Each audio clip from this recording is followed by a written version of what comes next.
हो गया। निकालिए। ज्योग्राफी में है, Indian geography chapter number 5, Bharat के प्रमुख झील।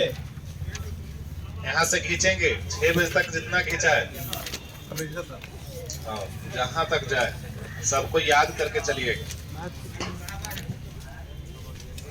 आइए, भारत का सबसे बड़ा तटीय झील कौन है? चिल्का झील। भारत का सबसे बड़ा तटीय झील चिल्का झील। और कौन सा राज्य में? उड़ीसा। चिल्का झील कहाँ है? उड़ीसा। जो खारे पानी का एक लेगून झील। ओडिशा में चिल्का झील कैसा झील है? खारे पानी का लेगून। यहाँ नौसेना का प्रशिक्षण केंद्र भी है। वर्षा ऋतु में चिल्का झील को कौन सा नदी से जल प्राप्त होता है? दाया और भागीरथी। जब वर्षा होता है तो चिल्का झील को जल का प्राप्ति कौन कौन नदी से? दाया और भागीरथी। दाया और भागीरथी। इस झील का लंबाई है 65 किलोमीटर। चिल्का झील कितना किलोमीटर? 65 किलोमीटर। चिल्का झील का लंबाई कितना किलोमीटर? 65 किलोमीटर। और चौड़ाई है 8 से लेकर के 20 किलोमीटर। कहीं कहीं 8, कहीं कहीं 12, कहीं 14, कहीं 20। तो चौड़ाई चिल्का झील का कितना? 8 से 20। गहराई पूछेगा तो 2 मीटर। गहराई कितना मीटर? 2 मीटर। गहराई कितना मीटर? 2 मीटर। भारत का सबसे अधिक खारे पानी का झील कौन सा झील है? सांभर झील। भारत का जो सबसे अधिक खारे पानी वाला झील है कौन है? सांभर झील। सांभर झील कहाँ? राजस्थान। सांभर झील कहाँ? राजस्थान। सांभर झील कहाँ? राजस्थान। और सांभर झील जो है कितना वर्ग किलोमीटर में फैला है? 230 किलोमीटर। 230 kilometre square. सांभर झील कितना किलोमीटर? 230 किलोमीटर। अरे हमने कम जानते हैं यार। 230 किलोमीटर स्क्वायर। भारत में सबसे बड़ी मीठे पानी का झील कौन है? बुलर झील। सबसे बड़ी मीठे पानी का झील बुलर झील। और बुलर झील का कितना किलोमीटर स्क्वायर? 160 किलोमीटर। बुलर झील कितना किलोमीटर स्क्वायर? 160। जम्मू कश्मीर है। बुलर झील आपको कहाँ मिलेगा? जम्मू कश्मीर। तुलबुल परियोजना कौन सा झील पर है? बुलर झील। तुलबुल परियोजना कौन झील पर? बुलर झील। तुलबुल परियोजना जम्मू कश्मीर में है। कौन सा झील पर? बुलर झील। भारत की सबसे बड़ी कृत्रिम झील है गोविंद बल्लभ पंत सागर। भारत का सबसे बड़ी कृत्रिम झील कौन है? गोविंद बल्लभ पंत सागर। रिहंद नदी पर है। कौन सा राज्य में? उत्तर प्रदेश। गोविंद बल्लभ पंत सागर रिहंद नदी पर कौन सा राज्य में? उत्तर प्रदेश। कैसा झील है? कृत्रिम बनाया गया। कैसा झील है? कृत्रिम। पहाड़ियों से घिरे अभिकेंद्री अफवाह वाले विस्तृत समतल गर्त को क्या कहते हैं? बॉल्सन। कहेगा कि पहाड़ी से जो घिरा हुआ अभिकेंद्र अफवाह वाला फैला हुआ समतल जो गर्त है, मतलब समतल गर्त मतलब समतल गड्ढा, उसको क्या बोलेंगे? बॉल्सन। क्या बोलेंगे? बॉल्सन। ऊंट कडाल पुल डल झील के बीच में। ऊंट कडाल एगो पुल है। कौन सा झीलवा के बीच में? डल। ऊंट कडाल पुल कौन झील के बीच में? डल। कौन सा झील? डल। कौन सा झील? डल। इसका अधिकांश भाग निसात बाग से दिखाई पड़ता है। डल झील को श्रीनगर के आभूषण के नाम से जाना जाता है। तो श्रीनगर में आभूषण के नाम से कौन सा झील को जानते हैं? श्रीनगर में आभूषण के नाम से कौन सा झील? डल झील। ऊंट कडाल। हाँ, उसके बाद है नोट में, भारतीय राष्ट्रीय कला एवं सांस्कृतिक धरोहर ट्रस्ट ने जर्मनी की सहायता से 17वीं शताब्दी के ऊंट कडाल पुल को क्या किया? पुनरुद्धार करने का फैसला किया। कौन देश के सहयोग से? जर्मनी। कौन देश के सहयोग से? जर्मनी। केमा शताब्दी में? 1600 1700 के बाद 17वीं शताब्दी। उसके बाद है झील ऊपरे रेड वाला भी नहीं करेंगे, नीचे करेंगे। चौरस सतह तथा अन्य प्रवाहित दुरोनी वाली अल्पकालिक छोटी झील को क्या बोलते हैं? पलाया। कहेगा कि छोटा छोटा झील को क्या नाम से जानते हैं? इसमें वर्षा का पानी जमा होता है परंतु जल्दी ही भाप बनकर उड़ जाता है। कौन सा झील से? पलाया। पलाया जो है छोटा छोटा झील को क्या बोलते हैं? पलाया। और इसमें वर्षा का पानी जमा होकर फिर क्या हो जाता है? उड़ जाता है। अधिक नमक वाली पलाया को शैली नोस। अब कहेगा छोटा छोटा झील को तो कुछ बोलेंगे? पलाया। और जेकरा में नमक का मात्रा ज्यादा पाया जाता है सैलिनस। जो पलाया जो छोटा छोटा झील होता है ओकरा में नमक का मात्रा ज्यादा होगा तो सैलिनस। नमक का मात्रा ज्यादा होगा तो सैलिनस। पलाया को अरब रेगिस्तान में खवारी और ममलाहा कहते हैं। छोटा छोटा झील को पलाया कहते हैं और उस पलाया को अरब रेगिस्तान में दो नाम से जानते हैं। कौन कौन नाम से? हवारी और ममला। हवारी और ममला। पलाया छोटा छोटा झील को कहते हैं, तो पलाया को अरब रेगिस्तान में कौन नाम से जानते हैं? ममलाहा और खवारी।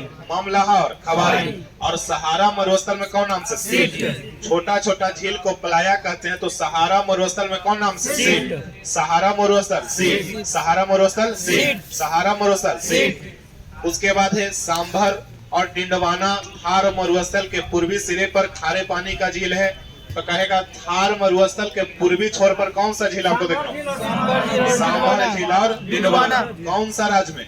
राजस्थान। कौन सा राज्य? राजस्थान। सांभर झील को बॉल्सन का उदाहरण कहते हैं। सांभर झील किसका उदाहरण है? बॉल्सन। लेकिन डिंडवाना झील किसका? पलाया। बॉल्सन माने समझते हैं ना, बड़ा, और पलाया माने छोटा। तो डिंडवाना कैसा झील? छोटा। और सांभर कैसा? बड़ा। सांभर कितना पर किलोमीटर में? 230। सांभर कितना? 230। सांभर कितना? 230 किलोमीटर स्क्वायर। उसके बाद है भारत में सबसे अधिक ऊंचाई पर स्थित झील है चोलामो झील। भारत को अगर पूरे भारत को लेंगे तो सबसे ऊंचा पर कौन सा झील है? चोलामो झील। सबसे ऊंचा चोलामो। कौन सा राज्य? चोलामो झील कहाँ? चोलामो झील सिक्किम। चोलामो झील सिक्किम। तीस्ता नदी का उद्गम कौन सा झील से? चोलामो झील से। तीस्ता नदी निकलता कौन झील से? चोलामो झील। कौन झील से? चोलामो झील। महाराष्ट्र के बुल्ढाना जिले में स्थित लोनार झील ज्वालामुखी उद्गार से बनी झील है। पूछेगा लोनार झील आपको कौन सा राज्य में? महाराष्ट्र। लोनार झील कहाँ? महाराष्ट्र। और इसका उद्गम कैसे हुआ है? ज्वालामुखी फटने से। जब ज्वालामुखी फटा तो कौन सा झील बना? लोनार। ज्वालामुखी वहाँ फटा तो कौन सा झील? यह एक क्रेटर झील है। यह लोनार झील कैसा झील है? क्रेटर झील। लोनार झील कैसा है? क्रेटर। लेकिन लोनार झील जो है कैसे बना है? ज्वालामुखी फटने से। उसके बाद है उकाई, गुजरात में है। ताप्ती नदी पर स्थित मानव निर्मित झील है। उकाई जो झील है वो कौन सा नदी पर है? ताप्ती। उकाई परियोजना भी कौन नदी पर? ताप्ती। कौन सा राज्य में? गुजरात। कौन सा राज्य? गुजरात। राणा प्रताप सागर, जवाहर सागर कहाँ है? राजस्थान। राणा प्रताप सागर झील, जवाहर सागर झील कहाँ है? राजस्थान। लेकिन अगर वही गांधी सागर बोलेगा तो मध्य प्रदेश। लेकिन ये तीनों के तीनों एक एक नदी पर है। कौन नदी पर?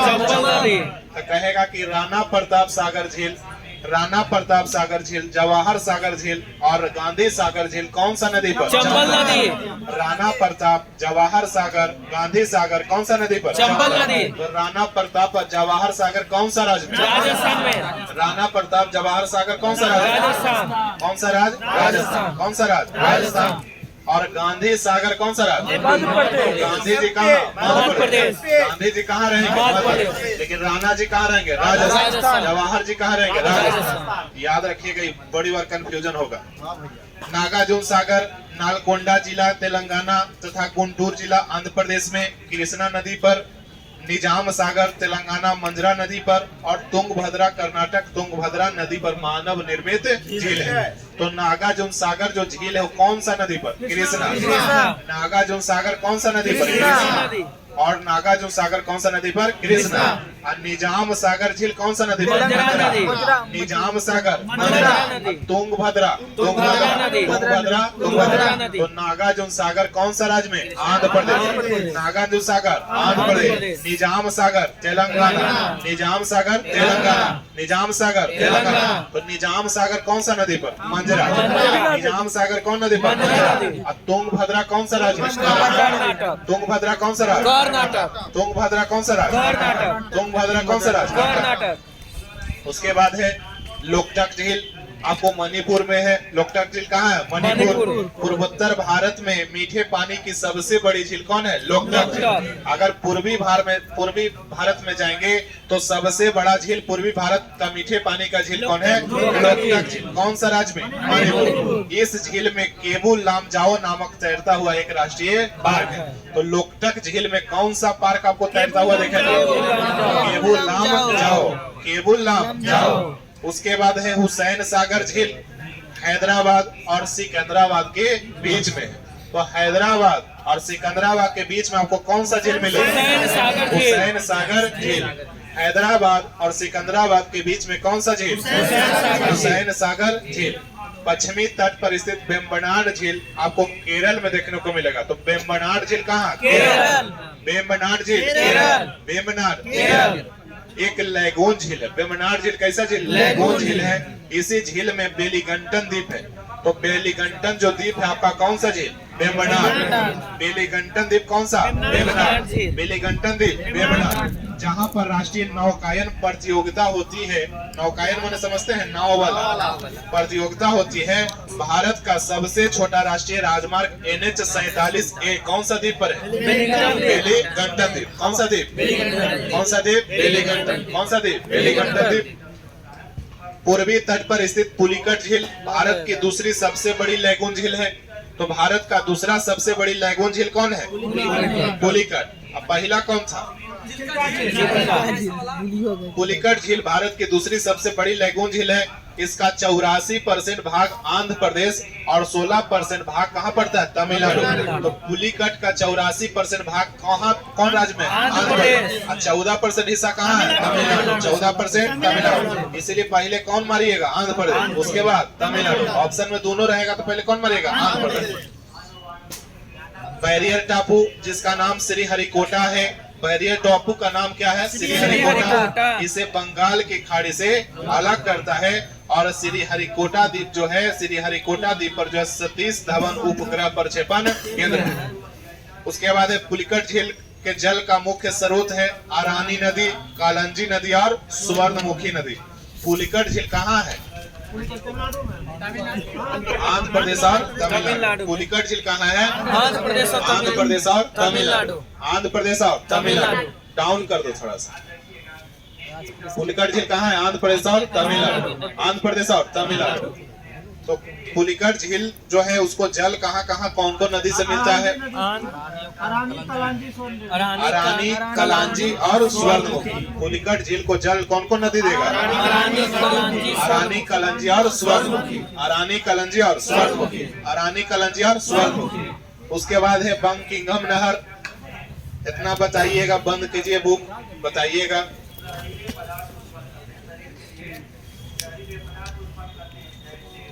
बताइएगा एक भाषा में सब कोई, फिर पूछेंगे बारी बारी से। बताइएगा छोटी छोटी झील को क्या कहते हैं? पलाया। छोटा झील को पलाया, बड़ा झील को बॉल्स, बड़ा झील को बॉल्स। अधिक नमक वाला पलाया को क्या बोलते हैं? छोटा छोटा झील अधिक नमक वाला झील को क्या बोलते हैं? सैलिना। क्या बोलेंगे? सैलिना। क्या बोलेंगे? सैलिना। उसके बाद बताइएगा कि भारत का सबसे बड़ी तटीय झील कौन है? कौन झील? कौन है? चिल्का झील। चिल्का झील को जल का प्राप्ति वर्षा के दिनों में कौन नदी से होता है? दाया और भागीरथी। दाया और भागीरथी। दाया और भागीरथी। चिल्का झील का लंबाई कितना किलोमीटर? 65 किलोमीटर। 8 से 20 चिल्का झील का लंबाई 65। चौड़ाई कितना से? 8 से 20 किलोमीटर। 8 से 20। और गहराई 2 मीटर। गहराई 2 मीटर। गहराई 2 मीटर। भारत का सबसे अधिक खारे पानी का झील सांबर कितना किलोमीटर में फैला हुआ है? 230 किलोमीटर स्क्वायर। 230। भारत का सबसे बड़ी मीठे पानी का झील कहाँ है? जम्मू कश्मीर। कितना किलोमीटर में? 160। 160। भारत की सबसे बड़ी कृत्रिम झील कौन सा है? गोविंद बल्लभ पंत सागर। गोविंद बल्लभ पंत सागर। कौन सा नदी पर? रिहांद नदी। कौन नदी? रिहांद। कौन राज्य में? उत्तर प्रदेश। कौन सा राज्य? उत्तर प्रदेश। राणा प्रताप सागर कौन सा नदी पर है? चंबल नदी। चंबल। राणा प्रताप चंबल। जवाहर सागर कौन सा नदी? चंबल नदी। जवाहर सागर चंबल। गांधी सागर चंबल। गांधी सागर चंबल। गांधी सागर कौन सा राज्य में? मध्य प्रदेश। गांधी सागर मध्य प्रदेश। राणा प्रताप जवाहर सागर राजस्थान। राणा प्रताप जवाहर सागर राजस्थान। राणा प्रताप जवाहर सागर राजस्थान। उसके बाद बताइएगा कि लोनार झील कहाँ है? महाराष्ट्र में। लोनार झील कैसे बना? ज्वालामुखी के फटने से। ज्वालामुखी के फटने से। ज्वालामुखी के फटने से। भारत के सबसे ऊंचाई पर स्थित झील कौन है? छोलामो झील। भारत का सबसे ऊंचा झील छोलामो झील। छोलामो झील से कौन सा नदी का उद्गम होता है? तीस्ता नदी। सिक्किम में है। छोलामो झील कहाँ है? सिक्किम। वहाँ से कौन नदी निकलती है? तीस्ता। कौन सा नदी? तीस्ता। कौन नदी? तीस्ता। उसके बाद बताइएगा केबुल लामजाओ राष्ट्रीय पार्क कौन सा झील पर है? लोकटक झील। कौन सा राज्य? मणिपुर। कौन सा राज्य? मणिपुर। कौन राज्य? मणिपुर। पुलिकट झील को कौन कौन नदी से जल प्राप्ति होता है? आरानी, कलंजिया और स्वर्णमुखी। आरानी, कलंजिया और स्वर्णमुखी। आरानी, कलंजिया और स्वर्णमुखी। आरानी, कलंजिया और स्वर्णमुखी। उसके आगे निकालिएगा। याद रखिए, आप लोग याद नहीं रखते हैं, भूल जाते हैं, इतना धीरे धीरे चल रहे हैं। बंकिंगम नहर पुलिकट झील के पश्चिमी हिस्से में है। तो पुलिकट झील के पश्चिम में कौन नहर आप देखिएगा? बंकिंगम। पुलिकट झील के पश्चिम छोर पर कौन सा नहर? बंकिंगम। पुलिकट झील के आंध्र प्रदेश नौलौर जिला वाले हिस्से में 1976 ईस्वी और तमिलनाडु के तिरुवल्लुर वाले हिस्सा में 1980 ईस्वी में एक पक्षी अभयारण्य स्थापित किया गया।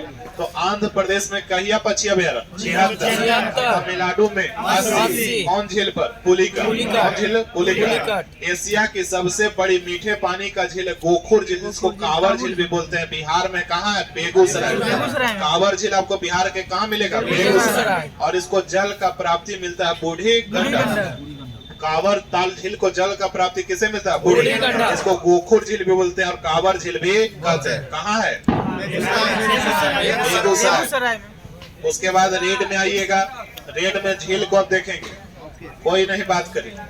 डल झील कहाँ है? जम्मू कश्मीर। डल कहाँ? जम्मू कश्मीर। कहाँ डोलिएगा? जम्मू कश्मीर। अब भूलेंगे कहाँ? जम्मू कश्मीर। बुलर झील जम्मू कश्मीर। बैरीनाग जम्मू कश्मीर। मानस बल झील जम्मू कश्मीर। शेषनाग जम्मू कश्मीर। अनंतनाग जम्मू कश्मीर। नागिन झील जम्मू कश्मीर। तो डल, भूलर, सुनिएगा ध्यान से, डल, बुरल, बैरीनाग, मानस, शेषनाग, अनंतनाग, नागिन कहाँ? जम्मू कश्मीर। उसके बाद सात ताल झील उत्तराखंड। सात ताल कहाँ? उत्तराखंड। नैनीताल उत्तराखंड। जितना भी ताल होगा वो कहाँ होगा? उत्तराखंड। नैनीताल कहाँ? उत्तराखंड। राकसताल उत्तराखंड। और मालाताल उत्तराखंड। देवताल उत्तराखंड। नौकछिया ताल उत्तराखंड। पूर्वताल उत्तराखंड। उसके बाद है सांभर झील राजस्थान। सांभर कहाँ? राजस्थान। कली बेली झील तमिलनाडु। कली बेली तमिलनाडु। काला आदमी कहाँ? तमिलनाडु। कली बेली तमिलनाडु। खेचे ओपलटी सिक्किम। खेचे ओपलटी सिक्किम। खेचे ओपलटी सिक्किम। खेचे ओपलटी सिक्किम।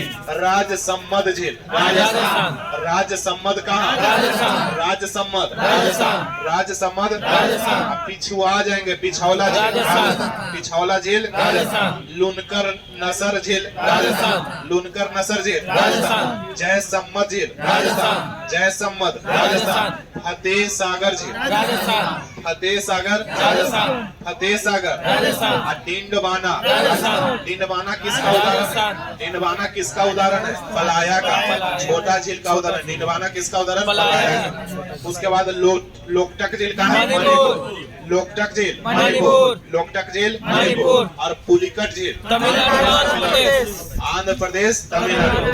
पहले आंध्र प्रदेश होकर बाद तमिलनाडु। लोकटक पुलिकट झील आंध्र प्रदेश तमिलनाडु। और हुसैन सागर झील तेलंगाना। हुसैन सागर तेलंगाना। कोलेरू झील आंध्र प्रदेश। कोलेरू झील आंध्र प्रदेश। कोलेरू झील आंध्र प्रदेश। चिल्का झील उड़ीसा। चिल्का झील उड़ीसा। चिल्का झील उड़ीसा। लोनार झील महाराष्ट्र। लोनार कहाँ? महाराष्ट्र। अब बेम्बनाड झील केरल। बेम्बनाड केरल। बेम्बनाड केरल। अष्टमुडी केरल। अष्टमुडी केरल। अष्टमुडी केरल। पेरियार झील केरल। पेरियार झील केरल। खाजियार हिमाचल प्रदेश। खाजियार हिमाचल प्रदेश। खाजियार हिमाचल प्रदेश। खाजियार हिमाचल प्रदेश। भूख सबको बंद करिए, झील आपका हो गया खत्म, भूख बंद करिए। एक भाषा में सबको बोलिएगा, ना बोलिएगा तो दिक्कत है भाई। बताइएगा कि डल झील कहाँ है? जम्मू कश्मीर। राजसम्मद झील कहाँ है? राजस्थान। राजसम्मद झील कहाँ है? राजस्थान। राजसम्मद राजस्थान। खेचे ओपलटी झील कहाँ है? खेचे ओपलटी झील सिक्किम। खींचे ओपलटी, सिक्किम। खींचेंगे कहाँ? सिक्किम में। और खाजियार, खाजा कहाँ खरीदेंगे? खाजियार झील हिमाचल प्रदेश। कली बेली झील तमिलनाडु, कली बेली तमिलनाडु। डिंडवाना झील राजस्थान, डिंडवाना राजस्थान। डिंडवाना राजस्थान। उसके बाद पेरियार झील केरल। पेरियार केरल। अष्टमुडी झील केरल। अष्टमुडी केरल। अष्टमुडी केरल। उसके बाद बेम्बनाड झील केरल। बेम्बनाड केरल बेम्बनाड केरल। राकस ताल झील ताल सब कहाँ? उत्तराखंड।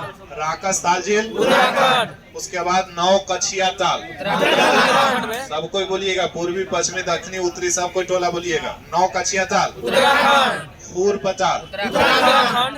लुनकर नसर झील नसर है। राजस्थान, राजस्थान। लुनकर नसर झील राजस्थान। फतेह सागर झील राजस्थान, लोकटक झील मणिपुर। लोकटक मणिपुर। हुसैन सागर झील तेलंगाना। हुसैन सागर तेलंगाना। तेलंगाना राज्य का स्थापना कब हुआ? 2 जून 2014। 2 जून 2014। 2 जून 2014। जय सम्मत झील कहाँ? राजस्थान। जय सम्मत झील राजस्थान। अनंतनाग झील जम्मू जम्मू कश्मीर। कश्मीर। खाजियार झील खाजा हिमाचल प्रदेश। हिमाचल प्रदेश। खाजियार कहाँ? हिमाचल प्रदेश। कली बेली झील कहाँ? तमिलनाडु। तमिलनाडु। कली बेली तमिलनाडु। और खेचे ओपलटी झील सिक्किम। खेचे ओपलटी सिक्किम। खेचे ओपलटी सिक्किम। खेचे ओपलटी सिक्किम। याद हुआ? कोई बताइए कि भारत का सबसे ऊंचा झील कौन सा है? सोलामो झील। उससे कौन सा नदी का उद्गम होता है? तीस्ता नदी। कौन सा? तीस्ता। तो झील टोटल याद हो गया ना? भारत का सबसे बड़ी कृत्रिम झील बताइए कोई? सागर कहाँ है? कौन सा नदी? कौन सा नदी? कौन नदी? बिहार नदी। उसके बाद आइए भारत के प्रमुख जल प्रपात। झील याद हुआ कि नहीं? याद हुआ वो? याद हुआ? अब आइए भारत के प्रमुख जल प्रपात। कुचिकल जलप्रपात भारत का सबसे ऊंचा जलप्रपात है। कहेगा कि भारत का सबसे ऊंचा जलप्रपात कुचिकल। अगर विश्व का पूछ देगा तो कौन हो जाएगा? एंजिल जलप्रपात वेनेजुएला में कितना मीटर ऊंचा है?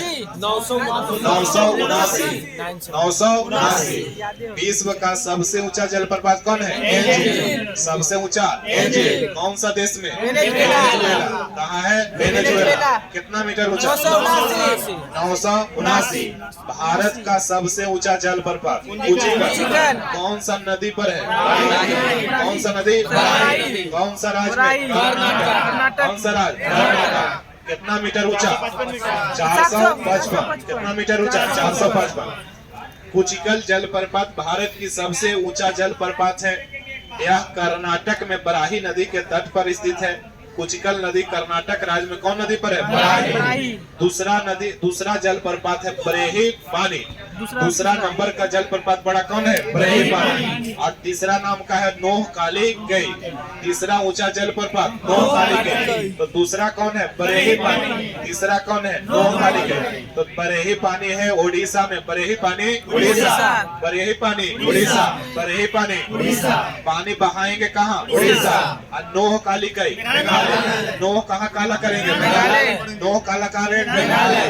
तो बरेही पानी जो जलप्रपात है वो है बुधबलंगा नदी। बुधबलंगा नदी। बरेही पानी जलप्रपात कौन सा नदी? बुधबलंगा। बरेही पानी कौन सा नदी? बुधबलंगा। नोह काली कई जो जलप्रपात है इसको वर्षा से मिलता है जल। इसको बारिश होता है तो इसको जल मिलता है। कावेरी नदी पर तमिलनाडु में होगेन कक्कल जलप्रपात है। कहेगा कि कावेरी नदी तमिलनाडु में कौन सा जलप्रपात देखिएगा? होगेन कक्कल। यानी होगेन कक्कल जलप्रपात कौन सा राज्य में? तमिलनाडु। होगेन कक्कल कहाँ? तमिलनाडु। और कर्नाटक राज्य में कावेरी नदी पर भार चुक्की जलप्रपात और बालमुरी।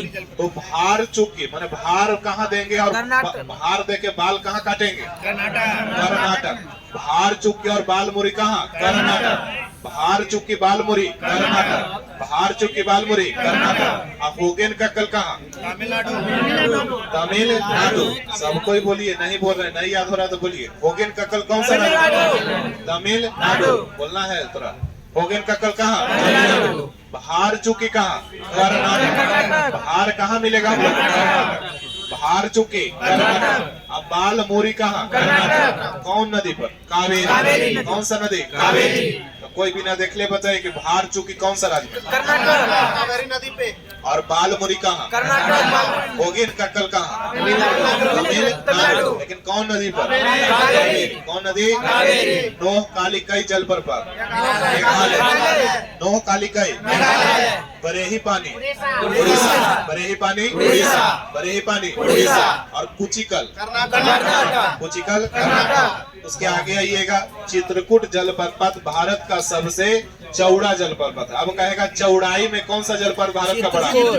चित्रकूट। सबसे चौड़ा जलप्रपात कौन है? चित्रकूट। सबसे चौड़ा चित्रकूट। घोड़े के पैरों की आकृति के समान होने के कारण इसे भारत का नियाग्रा जलप्रपात भी कहा जाता है। तो भारत का नियाग्रा जलप्रपात कौन सा है? चित्रकूट। भारत का नियाग्रा किसको बोलते हैं? चित्रकूट। भारत का नियाग्रा चित्रकूट। भारत का Niagara Chitrakoot. Bharat Niagara Chitrakoot. Elephant जलप्रपात कौन राज्य में? मेघालय। एलिफेंट वाला जलप्रपात मेघालय। एलिफेंट जलप्रपात मेघालय। सहस्त्रधारा नाम से जलप्रपात आपको उत्तराखंड और मध्य प्रदेश दोनों राज्य में देखने को मिलेगा। तो सहस्त्रधारा के नाम के जलप्रपात दो गो राज्य में कहाँ का? उत्तराखंड और मध्य प्रदेश। उत्तराखंड और मध्य प्रदेश। नीचे आइएगा, जोग या करसोप्पा को गांधी सागर जलप्रपात भी कहते हैं। जोग या करसोप्पा को कौन नाम से जानते हैं? गांधी सागर।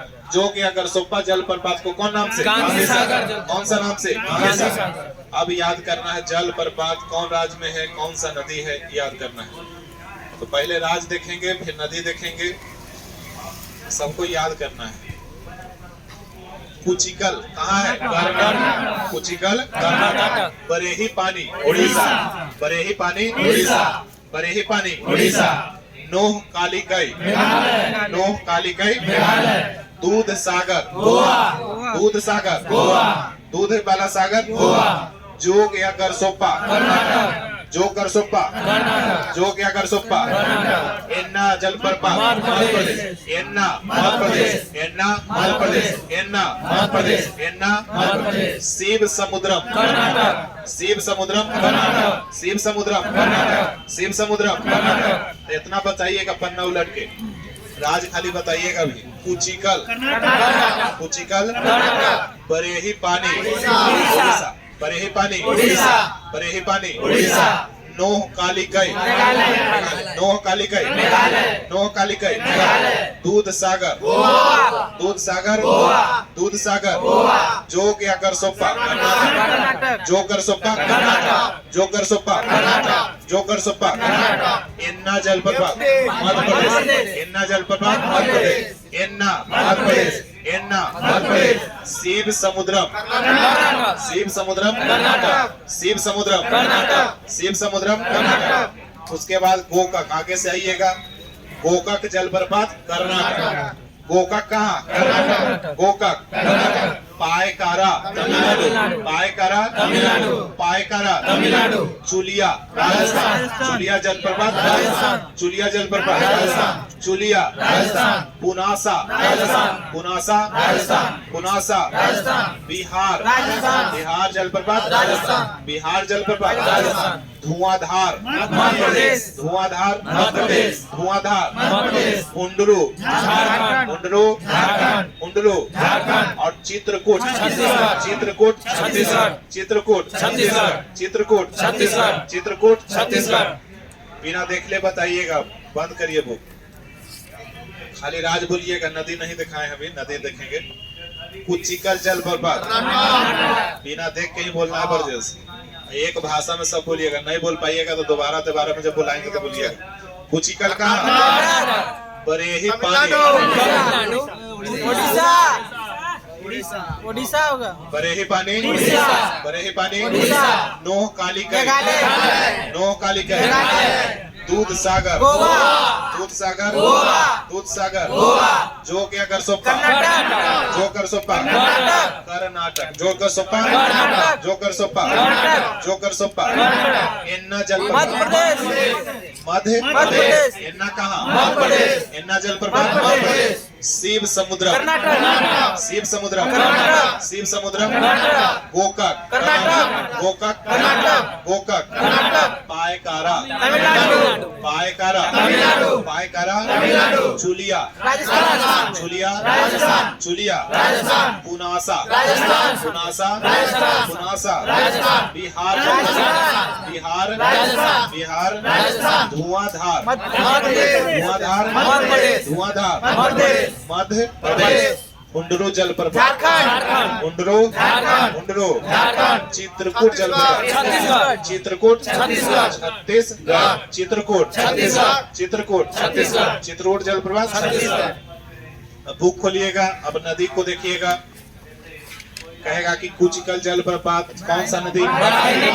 कुचिकल कुचिकल कुचिकल कुचिकल कुचिकल बरेही पानी उधव लंका बरेही पानी बरेही पानी बरेही पानी बरेही पानी नोह कालिकई वर्षा जल। वर्षा जब होता है तो इसको जल प्राप्त होता है। नोह कालिकई नोह कालिकई नोह कालिकई दूध सागर दूध सागर दूध सागर दूध सागर जोकर सोपा जोकर सोपा जोकर सोपा एन्ना नर्मदा एन्ना नर्मदा एन्ना नर्मदा एन्ना नर्मदा शिव समुद्र शिव समुद्र शिव समुद्र शिव समुद्र।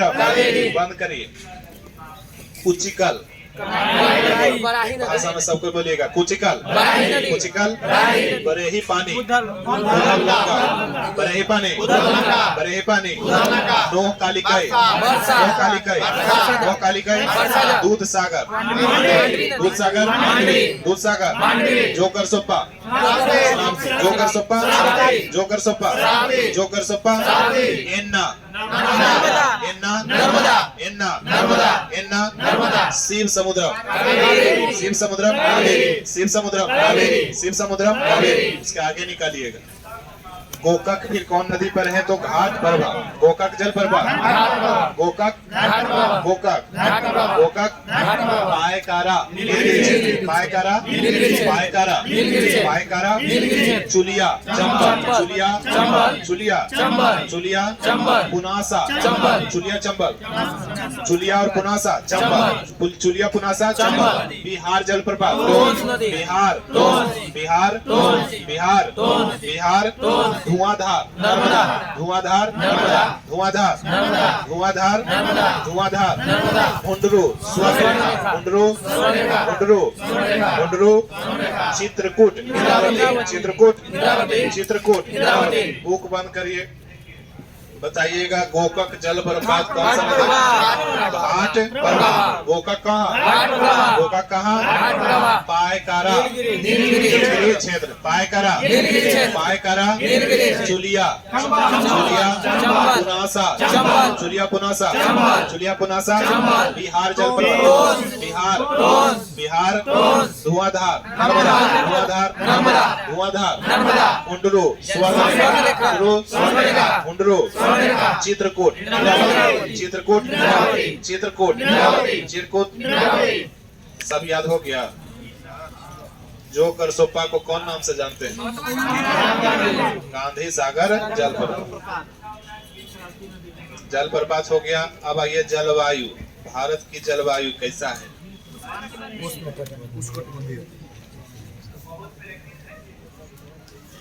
निर्देश बताइए। बिहार जलप्रपात कौन नदी? आप बताइए हो। कुचिकल जलप्रपात कौन नदी पर है? बराही नदी कर्नाटक। बेस्ट से पूछे हैं।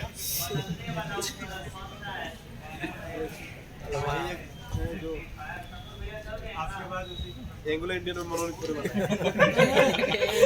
एंग्लो इंडियन आप हुई है कहा कि आप में लक्षण दिख रहा इंग्लैंड का वो बुलवा रहा है। तू बोलवा रहा सही में। आप वाला हो दूसरा आप में प्रभाव है गुण है ऐसे करता है। उनके रूम में गए ना तो पटिया कम से हटा लिया था। आइए भारत का जलवायु पूछा रहे का नहीं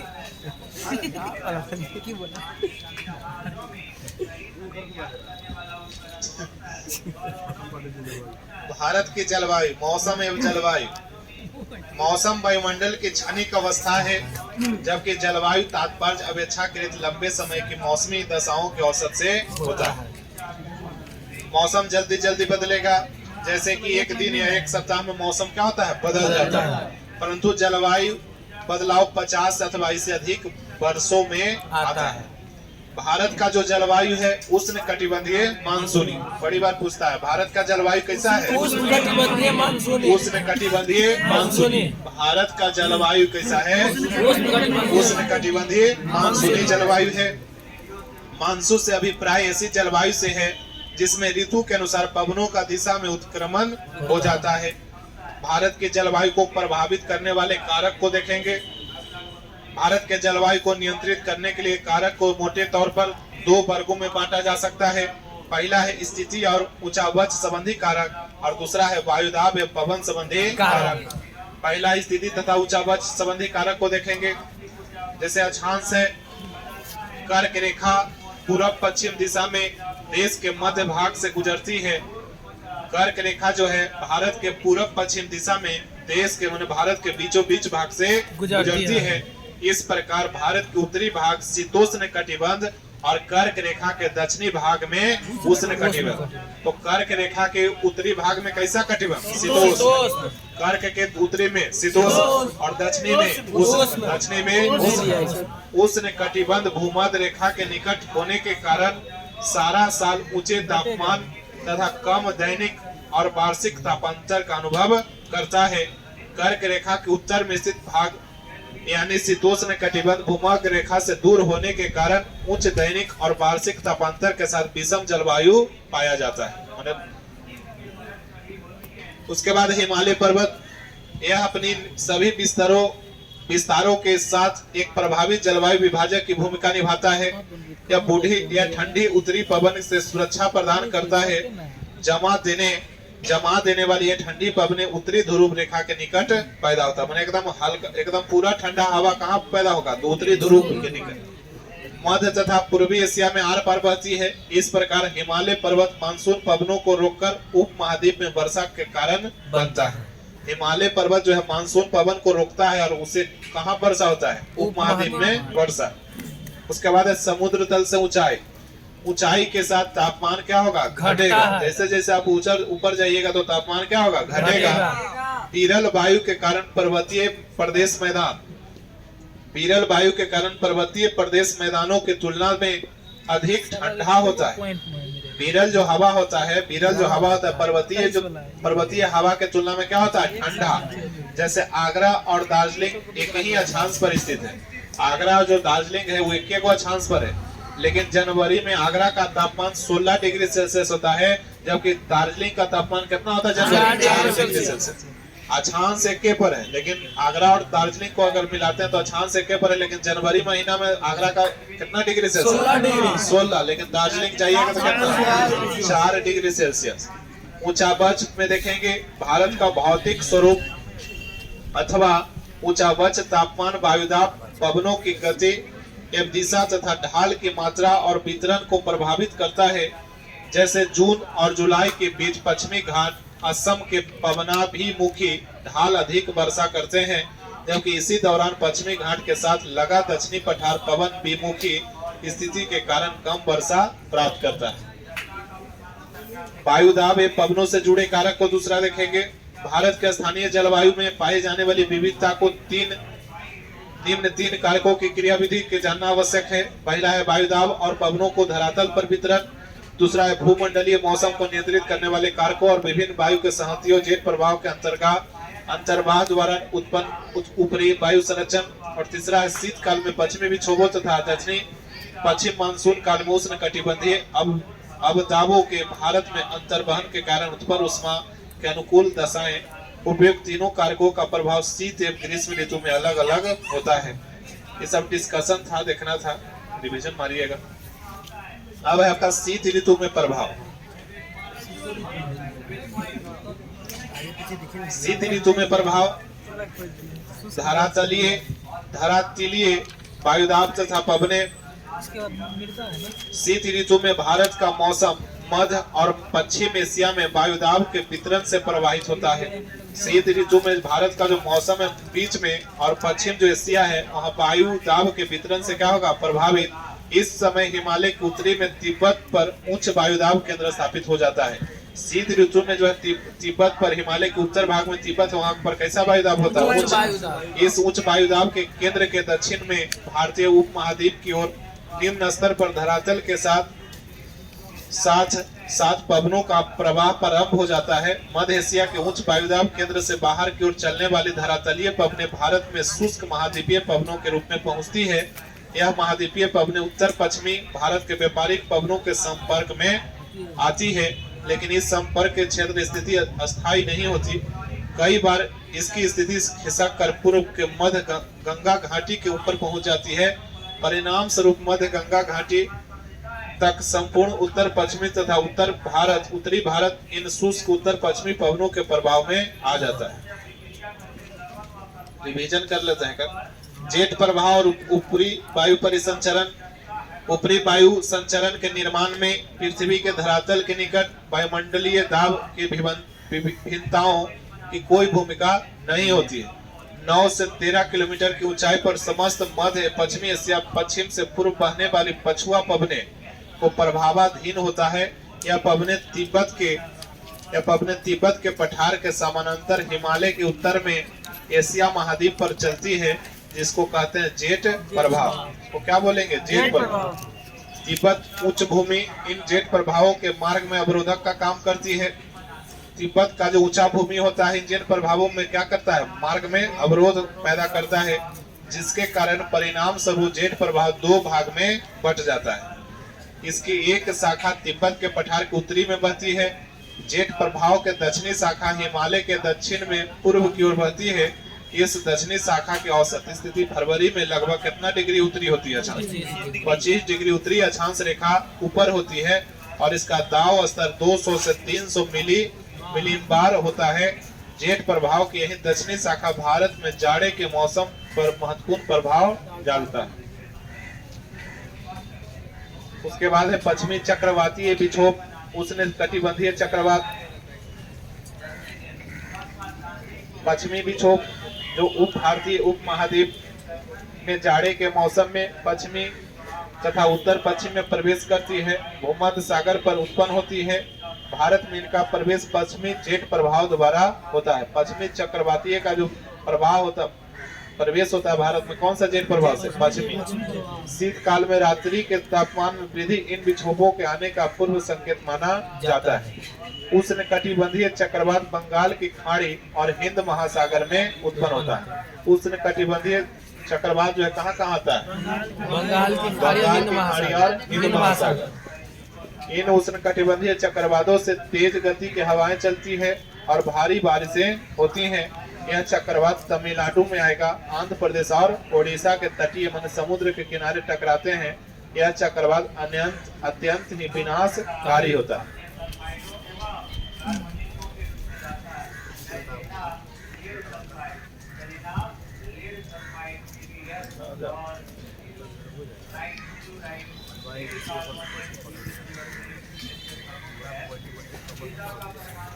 उसके बाद है ग्रीष्म ऋतु का प्रभाव। धरातलीय वायुदाबों तथा पवने।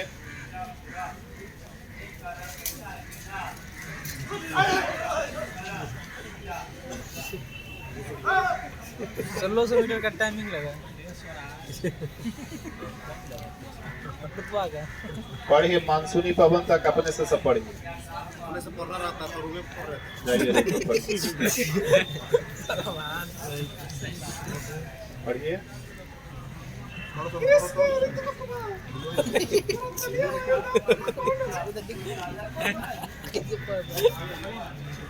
अरे पढ़िए भाई, पढ़िए इंग्लिश बोलते हैं, नीचे उसने इंग्लिश सुनाई दिया है। पढ़िए ना, डिस्कशन है। पढ़ो भाई, गर्मी का मौसम शुरू होने पर जब सूर्य उत्तरायण स्थिति में आता है तो समझ ही में आएगा पढ़ेंगे तो पढ़ने दीजिए ना, ज़्यादा समझ में आएगा। ये तिथियाँ यहाँ तक में आ जाएंगे। गर्मी का मौसम शुरू होने इंग्लिश में ऋतु से यहाँ तक इसको पढ़ रहे हैं। बलिए वायु दाब कौन है? गर्मी के मौसम शुरू होने पर जब सूर्य उत्तरायण स्थिति में आता है, द्वीप के लिए स्तरों पर वायु परिसंचरण में उत्क्रमण हो जाता है। जुलाई के मध्य तक धरातल के निकट निम्न वायु दाब पेटी से अंतः उष्णकटिबंधीय अभिसरण क्षेत्र ITCZ कहा जाता है। उत्तर की ओर खींचकर हिमालय के लगभग समानांतर 20 डिग्री से 25 डिग्री उत्तर अक्षांश पर स्थित हो जाता है। हो गया? पढ़िए। क्या पढ़ रहा है? ITCZ निम्न वायु दाब का क्षेत्र होने के कारण विभिन्न दिशाओं से पवनों की अपनी ओर आकर्षित करता है। दक्षिणी गोलार्ध से उष्णकटिबंधीय समुद्री वायु संस्कृति विषुवत द्वीप को पार करके सामान्यतः दक्षिणी पश्चिमी दिशा में इसी कम दाब वाली पेटी की ओर अग्रसर होती है। यही आर्द्र वायु धारा दक्षिण पश्चिम अंतर कहलाती है। अब दूसरा है जेट प्रवाह एवं उत्तरी वायु संचरण। जून में प्रायद्वीप के दक्षिणी भाग पर पूर्वी जेट प्रवाह 90 किलोमीटर प्रति घंटा की गति से चलता है। यह जेट प्रवाह अगस्त में 15 डिग्री उत्तर अक्षांश पर तथा सितंबर में 22 डिग्री उत्तरी अक्षांश पर स्थित हो जाता है। ऊपरी वायुमंडल में पूर्वी जेट प्रवाह सामान्यतः 30 डिग्री उत्तर अक्षांश से बढ़े नहीं जाता। तीसरा है पूर्वी जेट प्रवाह तथा उष्णकटिबंधीय चक्रवात। पूर्वी जेट प्रवाह उष्णकटिबंधीय चक्रवातों को भारत में लाता है। ये चक्रवात भारतीय उपमहाद्वीप में वर्षा के वितरण में महत्वपूर्ण भूमिका निभाते हैं। इन चक्रवातों के मार्ग भारत में सर्वाधिक वर्षा वाले भाग हैं। इन चक्रवातों को बराबरता दिशा गहनता एवं प्रवाह एक लंबे दौर में भारत की दीर्घकालीन मानसूनी वर्षा के प्रतिरूप निर्धारण पर पड़ता है।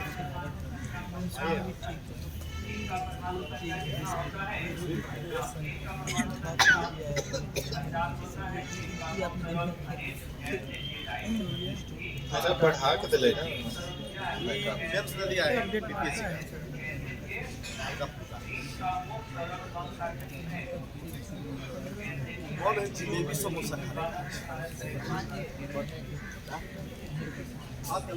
आइएगा। मानसूनी पवन द्वारा समय समय पर अपनी दिशा का पूर्णतः बदल लेने के कारण भारत के निम्न ऋतु को कितना भाग में बांटा गया? 4 भाग। उसको कहते हैं चक्रवात।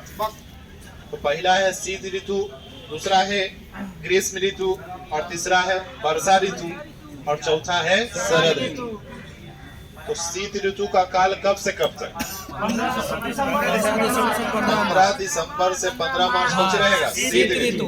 शीत कहिया से कहिया गिरेगा? 15 दिसंबर से 15 मार्च। 15 दिसंबर से 15 मार्च। 15 मार्च। गर्मी का दिन यानी ग्रीष्म ऋतु 16 मार्च से 15 जून। 16 मार्च से 15 जून। यही कंफ्यूजन देता है परीक्षा को, लिख देगा 15 मार्च 15 16 मार्च ऐसे करके।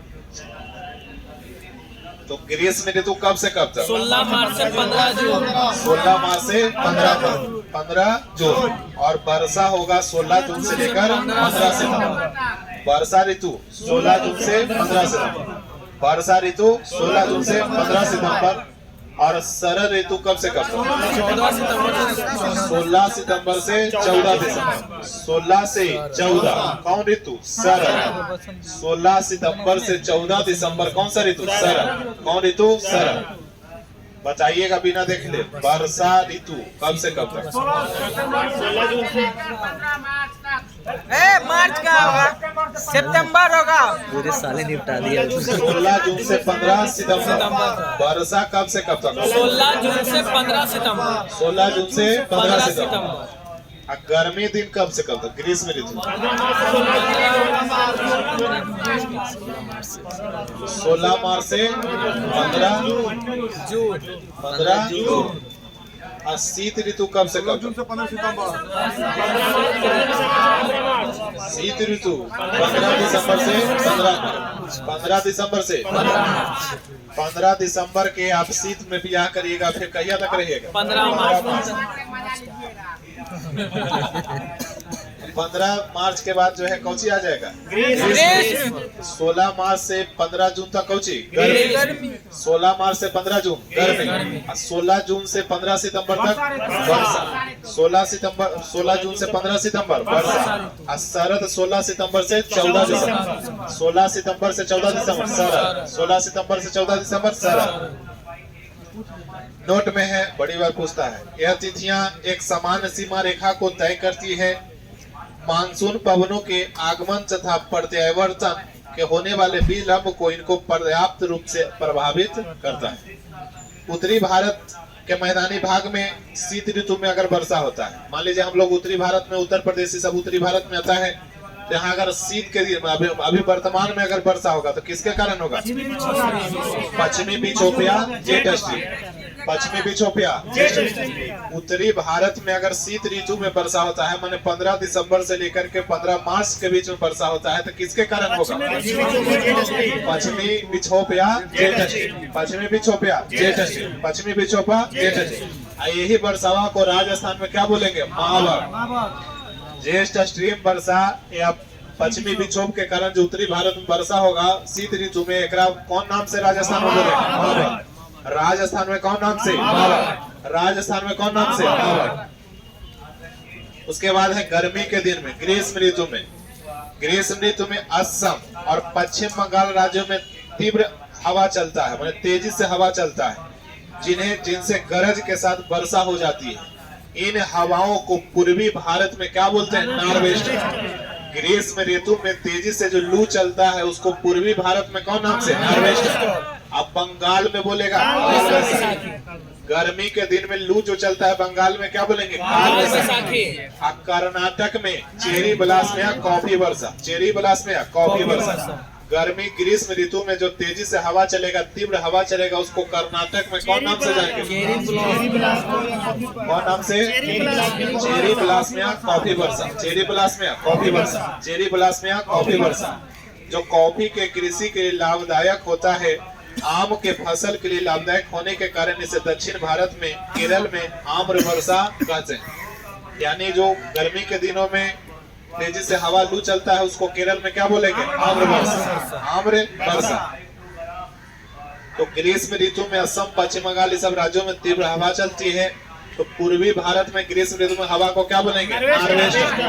बिना देख ले, पूर्वी भारत में नॉर्वेस्टर। बंगाल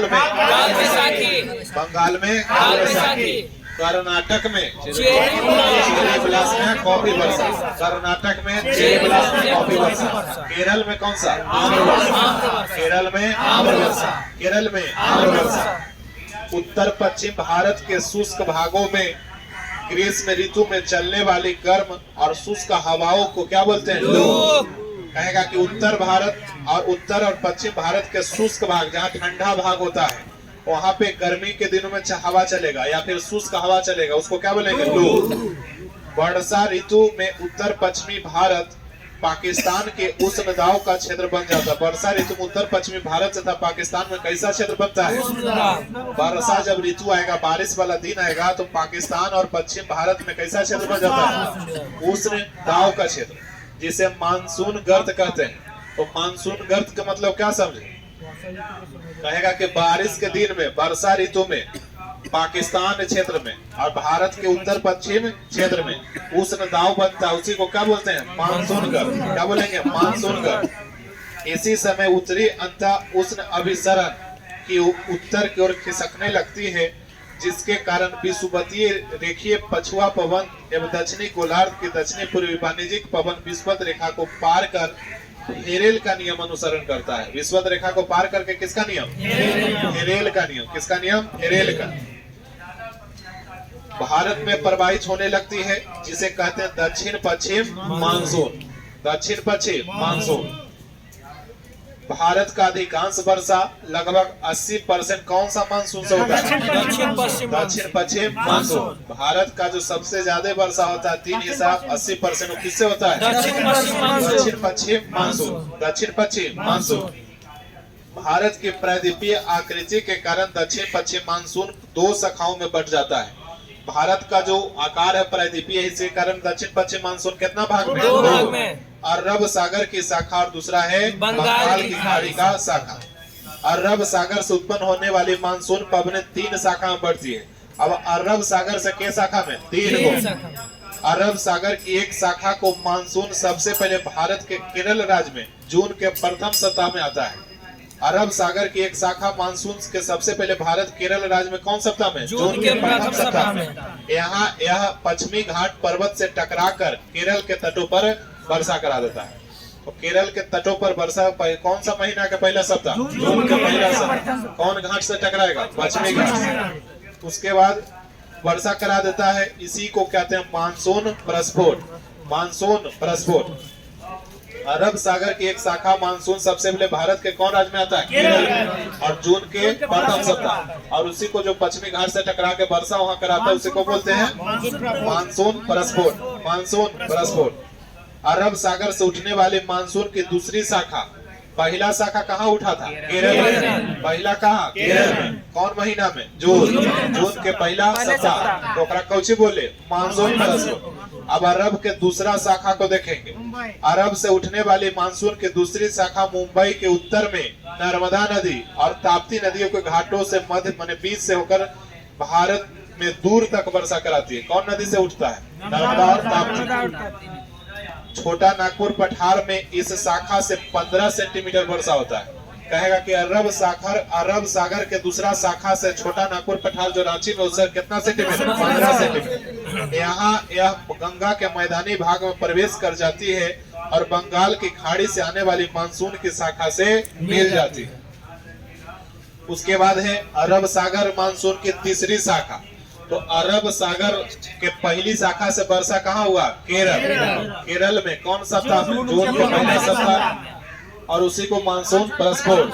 दूसरा हुआ मुंबई में कौन कौन नदी से उठाया? नर्मदा और ताप्ती। मुंबई दूसरा शाखा से छोटा नागपुर में कितना सेंटीमीटर? 15। अब है अरब सागर के तीसरा शाखा, सौराष्ट्र प्रायद्वीप और कच्छ से टकराती है। कहाँ से टकराएगा? सौराष्ट्र प्रायद्वीप और कच्छ।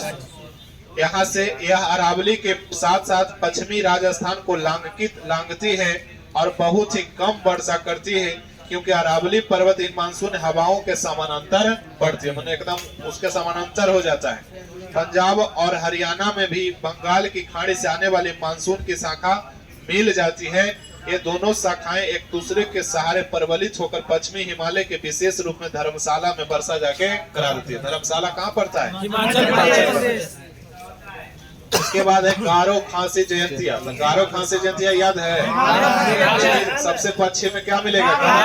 अब पूरब उसका खांसी होकर आओ आगे। गारो खांसी जयंतिया पूरा पश्चिम क्रम बड़ी बार देता है। तो गारो खांसी जयंतिया पहाड़ियों पर बंगाल की खाड़ी से आने वाली हवाएं दक्षिणी मानसून पवन शाखा से अधिक वर्षा होती है। तो गारो खांसी पहाड़ी पर जो है कहाँ कौन वर्षा से ज्यादा बारिश होगा? कौन सा मानसून से? दक्षिण पश्चिम मानसून। और वर्षा कहाँ से लेके आएगा? बंगाल की खाड़ी। कहाँ से आएगा? बंगाल की खाड़ी।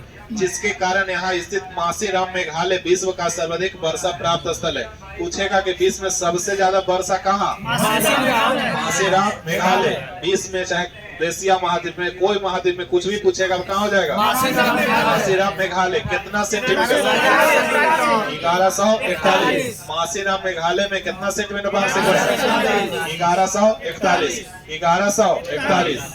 मानसून की अरब सागर शाखा तुलनात्मक रूप से अधिक शक्तिशाली होती है। कहेगा कि मानसून में बंगाल की खाड़ी से बरियार कौन होता है? अरब सागर की शाखा। कौन बरियार होगा? अरब सागर की शाखा। दक्षिण पश्चिम मानसून द्वारा लाए गए कुल आर्द्रता का 65% भाग कहाँ से आता है? अरब सागर। दक्षिण पश्चिम मानसून से जो बारिश होता है उसमें सबसे ज्यादा योगदान कहाँ से? अरब सागर। कितना परसेंट? 65। अब बाकी कहाँ से? बंगाल की खाड़ी से कितना? 35। बंगाल की खाड़ी से 35। बंगाल की खाड़ी से 35। बंद करिए बुक, बताइएगा।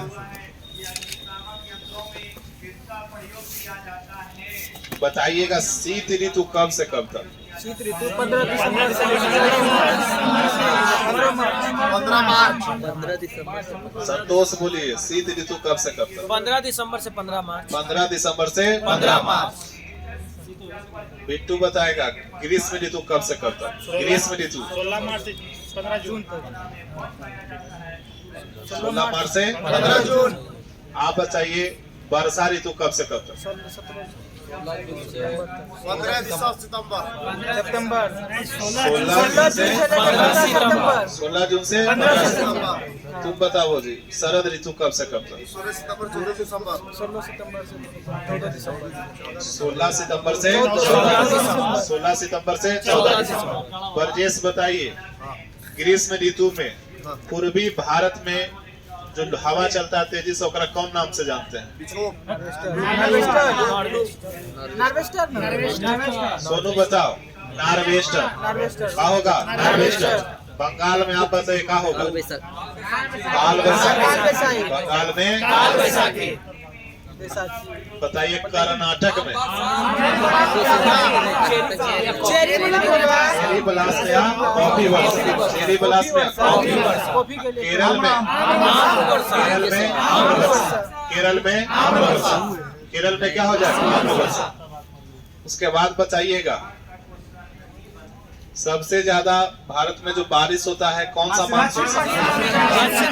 पश्चिम मानसून। कितना %? 80%। भारत का जलवायु कैसा है? उष्ण कटिबंधीय। भारत का जलवायु कैसा है? उष्णकटिबंधीय जलवायु। कैसा है? उष्ण कटिबंधीय जलवायु। अरब सागर की पहला शाखा कहाँ से टकराती है? पश्चिमी तट। केरल के पश्चिमी तट। केरल के पश्चिमी तट।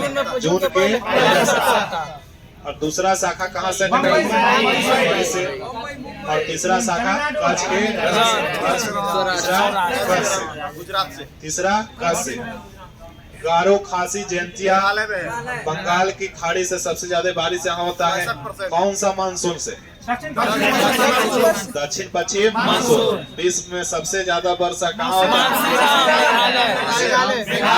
कितना सेंटीमीटर? 1100। मासीराम से पहले कौन जगह? मासीराम से।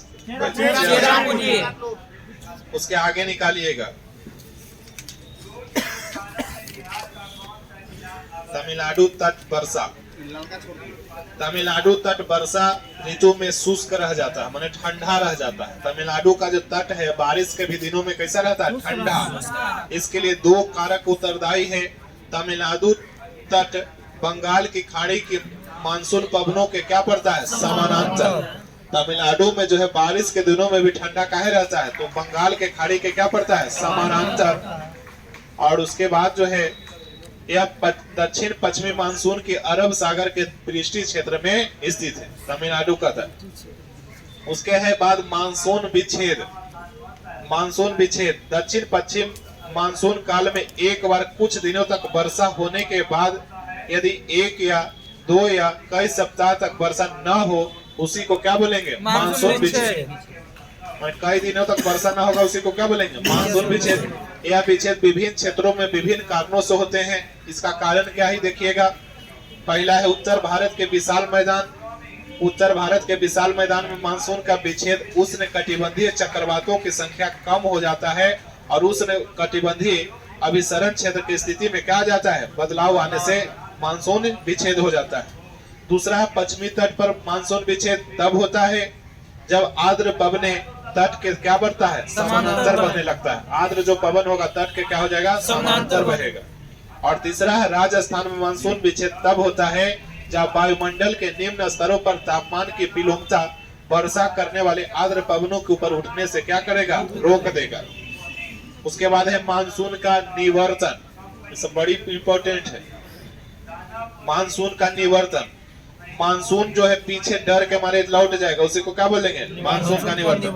मानसून पीछे हट जाना, लौट जाना को क्या बोलते हैं? मानसून का निवर्तन। सितंबर के प्रारंभ से उत्तरी पश्चिमी भारत से मानसून पीछे हटने लगती है और मध्य अक्टूबर माने बीच में अक्टूबर तक यह दक्षिणी भारत को छोड़ शेष समस्त भारत में से निर्वासित हो जाती है। लौटती हुई मानसून पर अपने बंगाल की खाड़ी से जलवाष्प ग्रहण करती है। जब लौटेगा मानसून तो कहाँ से जल उठाएगा? बंगाल की खाड़ी। और उत्तर पूर्वी मानसून का रूप में तमिलनाडु के कोरोमंडल तट पर जाड़ों के दिनों में जनवरी फरवरी महीना में क्या करा देती है? वर्षा। तो लौटता हुआ मानसून आपको वर्षा कहाँ कराएगा? तमिलनाडु के कोरोमंडल तट कहाँ पड़ेगा? तमिलनाडु। कौन सा माह में? जनवरी फरवरी। ठंडा के दिन में जनवरी फरवरी। शरद ऋतु को मानसून प्रत्यावर्तन का काल कहा जाता है। मानसून प्रत्यावर्तन का काल कौन सा ऋतु? शरद ऋतु। मानसून प्रत्यावर्तन का काल शरद ऋतु। मानसून प्रत्यावर्तन का काल शरद ऋतु। इस ऋतु में बंगाल की खाड़ी एवं अरब सागर में उष्ण कटिबंधीय चक्रवातों की उत्पत्ति होती है। इन चक्रवातों से पूर्वी तटीय क्षेत्रों में मुख्यतः आंध्र प्रदेश और ओडिशा तथा पश्चिमी तटीय क्षेत्र में गुजरात में काफी क्षति पहुंचता है। अगर मानसून प्रत्यावर्तन काल आएगा तो कहाँ कहाँ ज्यादा क्षति होता है? उष्ण कटिबंधीय आंध्र प्रदेश, ओडिशा, पश्चिमी गुजरात। उसके बाद भारत का जलवायु प्रदेश। तापमान और वर्षा जलवायु के दो महत्वपूर्ण तत्व हैं, जिन्हें जलवायु वर्गीकरण के सभी पद्धतियों में निर्णायक माना जाता है। जलवायु के वर्गीकरण कैसा प्रक्रिया? जटिल प्रक्रिया। जलवायु का जो वर्गीकरण है कैसा प्रक्रिया? जटिल प्रक्रिया। कोपेन ने अपने जलवायु वर्गीकरण के आधार तापमान और वर्षा के मासिक मानों को रखा है। कोपेन की पद्धति पर आधारित भारत के जलवायु जो है निम्न प्रकार के। कोपेन के आधार पर जलवायु को देखना है। पहला है उष्ण कटिबंधीय जलवायु, दूसरा है शुष्क जलवायु, और तीसरा है गर्म जलवायु, और चौथा है कौन? हिम जलवायु, और पांचवा है बर्फीली जलवायु। उष्ण कटिबंधीय जलवायु को देखेंगे, कहेगा कि जहां सारा वर्ष औसत मासिक तापमान 10 डिग्री सेल्सियस से अधिक रहेगा उसको कैसा जलवायु बोलेंगे? उष्ण कटिबंधीय जलवायु। पूरा मतलब पूरा साल अगर 10 डिग्री से ज्यादा तापमान है उसको कैसा जलवायु? उष्ण कटिबंधीय जलवायु। शुष्क जलवायु को देखेंगे, जहां तापमान की तुलना में वर्षण बहुत ही कम होता है। शुष्कता कम होने पर यह अर्ध शुष्क मरुस्थल कहलाता है, एस कहलाता है, और शुष्कता अधिक होगा तो मरुस्थल क्या कहलाएगा? डब्लू होता है। उसके बाद गर्म जलवायु, जहां सबसे ठंडा महीना का औसत तापमान कितना होगा? 18 डिग्री सेल्सियस से और -3 डिग्री सेल्सियस के बीच रहेगा तो उसको क्या बोलेंगे? गर्म जलवायु। और हिम जलवायु, जहां सबसे गर्मी महीनों का औसत तापमान 10 डिग्री सेल्सियस से अधिक हो और सबसे ठंडा महीनों में औसत तापमान -3 डिग्री से कम हो तो उसको कौन सा जलवायु? हिम जलवायु। और बर्फीली जलवायु, जहां सबसे गर्म महीने का तापमान 10 डिग्री सेल्सियस से कम हो तो उसको क्या बोलेंगे? हिम बर्फीली जलवायु। जहां गर्मी के भी महीना में तापमान 10 डिग्री से अगर नीचे रहेगा तो कौन जलवायु? बर्फीली जलवायु। बर्फीली जलवायु बोलेंगे। कोपेन ने जलवायु प्रकारों को व्यक्त करने के लिए वर्ण संकेत का प्रयोग किया है। इन्होंने अंग्रेजी के बड़े अक्षर एस का अर्ध मरुस्थल से सूचित किया। अर्ध मरुस्थल अक्षर कितना? एस। और मरुस्थल के लिए डब्ल्यू। मरुस्थल के लिए डब्ल्यू। इसी प्रकार उप विभागों को व्यक्त करने के लिए अंग्रेजी के छोटे वर्णों का प्रयोग किया है। जैसे एफ जो है पर्याप्त वर्षण, छोटा एफ का मतलब क्या होगा? पर्याप्त वर्षण। और छोटा एम का मतलब होगा शुष्क मानसून होते हुए वर्षावन, शुष्क मानसून होते हुए वर्षावन। और छोटा डब्लू के मतलब शुष्क शीत ऋतु, छोटा डब्लू के मतलब शुष्क शीत ऋतु। और छोटा एच का मतलब शुष्क और गर्म, शुष्क और गर्म। और छोटा सी का मतलब 4 महीनों से कम अवधि में औसत तापमान जेकरा 10 डिग्री सेल्सियस से अधिक हो। और छोटा जी का मतलब गंगा का मैदान। इस प्रकार भारत का 8 जलवायु प्रदेश में बांटा जा सकता है। तो AMW लघु शुष्क ऋतु वाला मानसून प्रकार है, और AS जो है शुष्क ग्रीष्म ऋतु वाला मानसून प्रकार है। AW जो है उष्ण कटिबंधीय सवाना प्रकार है, और BSHW जो है अर्ध शुष्क स्टेपी जलवायु है। CWG जो है शुष्क शीत ऋतु वाला मानसून प्रकार है, और DFC लघु ग्रीष्म वाली ठंडे आर्द्र शीत ऋतु वाला जलवायु प्रदेश है। और E जो है ध्रुवीय प्रकार है। देखना याद करे पड़े। ऊपर जैसे BMW खरीद रहे हैं तो हम लोग खरीदेंगे AMW। तो AMW लघु शुष्क, AMW लघु शुष्क, AMW लघु शुष्क, इतने याद रखना। AMW का खरीदेंगे लघु शुष्क। और ए एस शुष्क ग्रीष्म शुष्क ग्रीष्म ऋतु, ए एस शुष्क ग्रीष्म ऋतु, ए डब्ल्यू उष्णकटिबंधीय, ए डब्ल्यू उष्णकटिबंधीय, ए डब्ल्यू उष्णकटिबंधीय, और बी एस एच डब्ल्यू अर्ध शुष्क स्टेपी, अर्ध शुष्क स्टेपी। तो लघु शुष्क केकरा ए एम डब्ल्यू, लघु शुष्क ए एम डब्ल्यू, और शुष्क ग्रीष्म ऋतु वाला ए, उष्ण कटिबंधीय वाला ए डब्ल्यू, अर्ध शुष्क स्टेपी वाला बी एस एच डब्ल्यू। उसके बाद शुष्क शीत ऋतु वाला C W G, C W G. लघु ग्रीष्म और ठंडी आर्द्र शीत वाला डी एफ सी, और ध्रुवीय प्रकार तो ए, ध्रुवीय प्रकार ए, ध्रुवीय प्रकार ए। अब है आपका भारत का मिट्टी।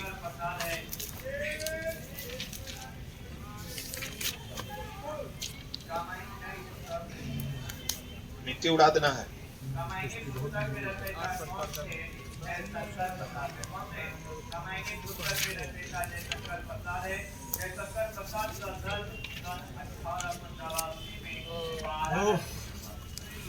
भारत के मिट्टी के अध्ययन को, मिट्टी के अध्ययन को हिंदी में बोलते हैं मृदा विज्ञान, इंग्लिश में क्या बोलेंगे पेडोलॉजी। मिट्टी का अध्ययन करेंगे उसको क्या बोलेंगे पेडोलॉजी, हिंदी में मृदा विज्ञान।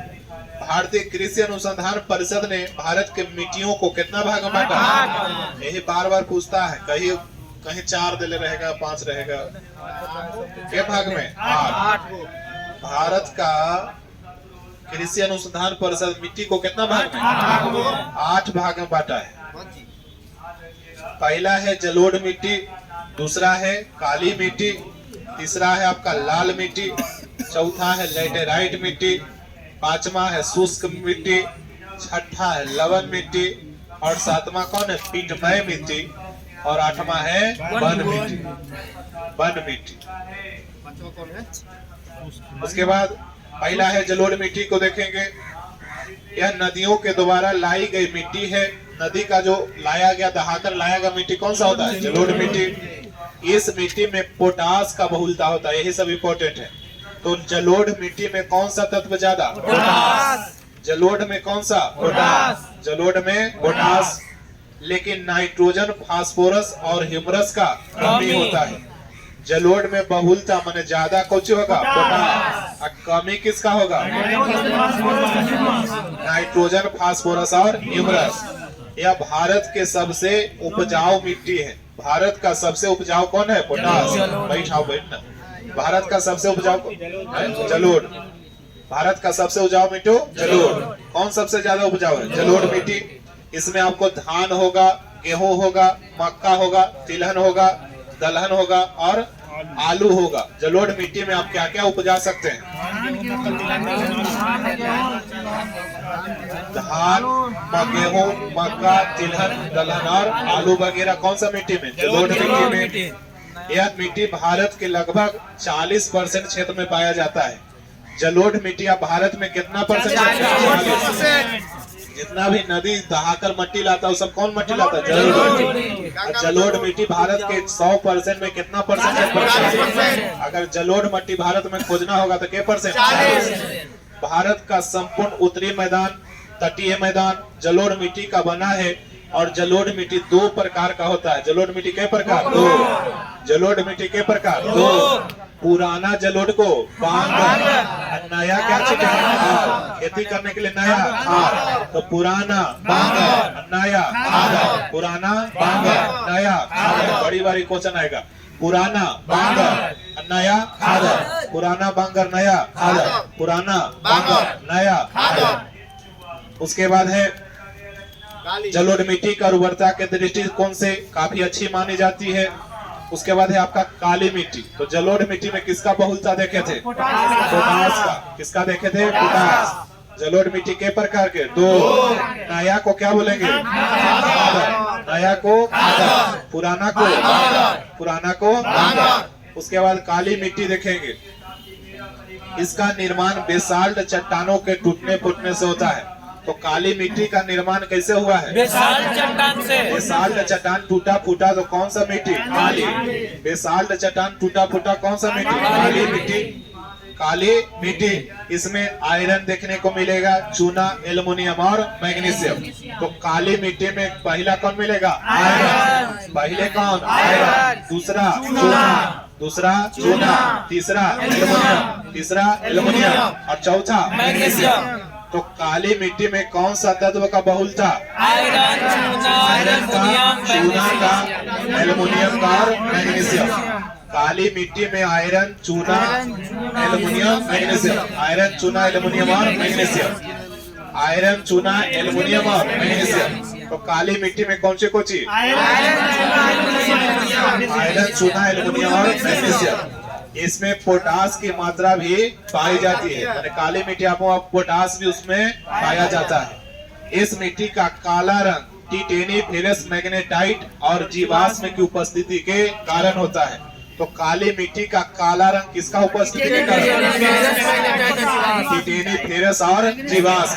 टिटेनी, फेरस और जीवाश्म, सब पूछता है। टिटेनी, फेरस और जीवाश्म, टिटेनी, फेरस और जीवाश्म। इसमें फास्फोरस, नाइट्रोजन, जैव पदार्थों का कमी होता है। इस मिट्टी को रेगूर मिट्टी के नाम से भी जानते हैं। काली मिट्टी को कौन सा मिट्टी? रेगूर। काली मिट्टी को कौन सा मिट्टी? रेगूर। काली मिट्टी को और कौन नाम से जानते हैं? रेगूर मिट्टी। कपास के लिए, कपास का अगर खेती करना होगा तो कौन सा मिट्टी उपयोग? काली मिट्टी। कपास के लिए कौन सा बढ़िया? काली मिट्टी। अतः इसे काली कपास मिट्टी भी कहा जाता है। काली कपास मिट्टी भी कहा जाता है। उसके बाद है अन्य फसल जैसे गेहूं, ज्वार, बाजरा आदि भी इसमें उगाया जाता है। भारत का काली मिट्टी आपको देखने को मिलेगा सबसे ज्यादा कहाँ? गुजरात में, महाराष्ट्र में, मध्य प्रदेश में, पश्चिमी क्षेत्र और उड़ीसा के दक्षिणी क्षेत्र, कर्नाटक राज्य के उत्तरी जिला और आंध्र प्रदेश के दक्षिणी और समुद्र तटीय क्षेत्र और तमिलनाडु के कौन जिला? सलेम, रामनाथपुरम, कोयम्बटूर, तिरुनेलवेली जिलों के और राजस्थान के बूंदी और टोंक जिला में आपको काली मिट्टी देखने को मिलेगा। उसके बाद तीसरा है लाल मिट्टी। इसका निर्माण जलवायु परिवर्तनों के परिणाम स्वरूप रवेदार एवं कार्यांतरित सेलों के विघटन और वियोजन से हुआ है। इस मिट्टी में सिलिका और आयरन का बहुलता होता है। तो लाल मिट्टी में कौन सा तत्व ज्यादा पाया जाएगा? सिलिका और आयरन। लाल मिट्टी में कौन सा? सिलिका और आयरन। सिलिका और आयरन। जलोढ़ में किसका? पोटास का। जलोढ़ में पोटास। काली में किसको देखे थे? आयरन, चूना, एल्युमिनियम, पोटेशियम। काली में देखे थे आयरन, चूना, एल्युमिनियम, पोटेशियम। लाल में क्या देख रहे हैं? सिलिका और आयरन। सिलिका और आयरन। लाल में किसको? सिलिका और आयरन। लाल मिट्टी का लाल रंग लौ ऑक्साइड की उपस्थिति के कारण होता है। तो लाल मिट्टी लाल काहे होता है? लौ ऑक्साइड की उपस्थिति के कारण। लेकिन जब जलयोजित रूप में जल उसमें होगा तो कैसा हो जाएगा? पीला। लाल मिट्टी अगर जलयोजित रहेगा, जल वाला रहेगा तो कैसा दिखेगा? पीला। यह अम्लीय प्रकृति का मिट्टी है। कहेगा कि लाल मिट्टी क्षारीय है कि अम्लीय? अम्लीय। कैसा प्रकृति? अम्लीय। लाल मिट्टी कैसा? अम्लीय। लाल मिट्टी कैसा? अम्लीय। कैसा लाल मिट्टी? अम्लीय। यह मिट्टी प्रायः उर्वरता विहीन बंजर भूमि के रूप में पाई जाती है। माने यहाँ पे बढ़िया उत्पादन वगैरह नहीं होता है, बंजर होता है। इस मिट्टी में कपास, गेहूं, दाल और मोटा अनाज इस सब का कृषि किया जाता है। भारत में यह मिट्टी आपको देखने को मिलेगा आंध्र प्रदेश और मध्य प्रदेश के पूर्वी भाग और छोटा नागपुर पठारी क्षेत्र में, पश्चिम बंगाल के उत्तरी पश्चिमी जिलों में, मेघालय के गारी खासी जयंतिया के पहाड़ी क्षेत्रों में, नागालैंड में, राजस्थान में, अरावली के पूर्वी क्षेत्र, महाराष्ट्र, तमिलनाडु, कर्नाटक के कुछ भागों में आपको लाल मिट्टी देखने को मिलेगा। चूना का इस्तेमाल कर लाल मिट्टी का उर्वरता बढ़ाया जा सकता है। अगर लाल मिट्टी में आपको कृषि बढ़िया करना है तो किसका देना होगा? चूना। लाल मिट्टी में आपको कृषि अच्छा करना है तो किसको डालना होगा? चूना। क्या लाना होगा? चूना। क्या डालेंगे? चूना। चौथा है लैटेराइट मिट्टी। लैटेराइट मृदा उच्च ताप और भारी वर्षा वाले क्षेत्र में विकसित होती है। जहाँ उच्च तापमान होगा और जहाँ ज्यादा वर्षा होगा वहाँ कैसा मिट्टी रहेगा? लैटेराइट। उच्च तापमान, भारी वर्षा कहाँ होगा? लैटेराइट मिट्टी। वहाँ पे कौन सा मिट्टी? लैटेराइट। यह मृदाएं उष्ण कटिबंधीय वर्षा के कारण तीव्र निछालन का परिणाम है। जैसे उष्ण कटिबंधीय में जो बारिश होता है उसी में तीव्र इसका निछालन होता है। कौन सा मिट्टी का? लेटेराइट। वर्षा के साथ साथ चूना और सिलिका तो निछालित हो जाते हैं तथा लोहे के ऑक्साइड और एल्युमिनियम के यौगिक से भरपूर मृदाएं शेष रह जाती है। उच्च तापमान में आसानी से पनपने वाले जीवाणु ह्यूमरस की मात्रा को तेजी से क्या करता है? नष्ट करता है। उच्च तापमान में आसानी से जो पनपने वाला जीवाणु है वो ह्यूमरस की मात्रा को तेजी से क्या करेगा? नष्ट करेगा। इन मृदाओं में, इन मिट्टी में जैव पदार्थ नाइट्रोजन, फास्फेट और कैल्शियम का क्या होता है? कमी होता है। लौह ऑक्साइड और पोटास का बहुलता होता है। लौह ऑक्साइड और पोटास का बहुलता। तो लेटेराइट मिट्टी में बहुलता क्या कर होगा? लौह ऑक्साइड और पोटास। लौह ऑक्साइड और पोटास। पहला वाला बताइएगा बिना देख के। जलोढ़ मिट्टी में बहुलता किसका? पोटास का। जलोढ़ में पोटास। काली मिट्टी में आयरन, चूना, एल्युमिनियम और मैग्नीशियम। एल्युमिनियम और मैग्नीशियम। और उसके बाद लाल मिट्टी में बहुलता किसका? सिलिका और आयरन। सिलिका और आयरन। और उसके बाद आपका है लेटेराइट मिट्टी में बहुलता किसका? लौह ऑक्साइड और पोटेशियम। लौह ऑक्साइड और पोटेशियम। लौह ऑक्साइड और पोटेशियम।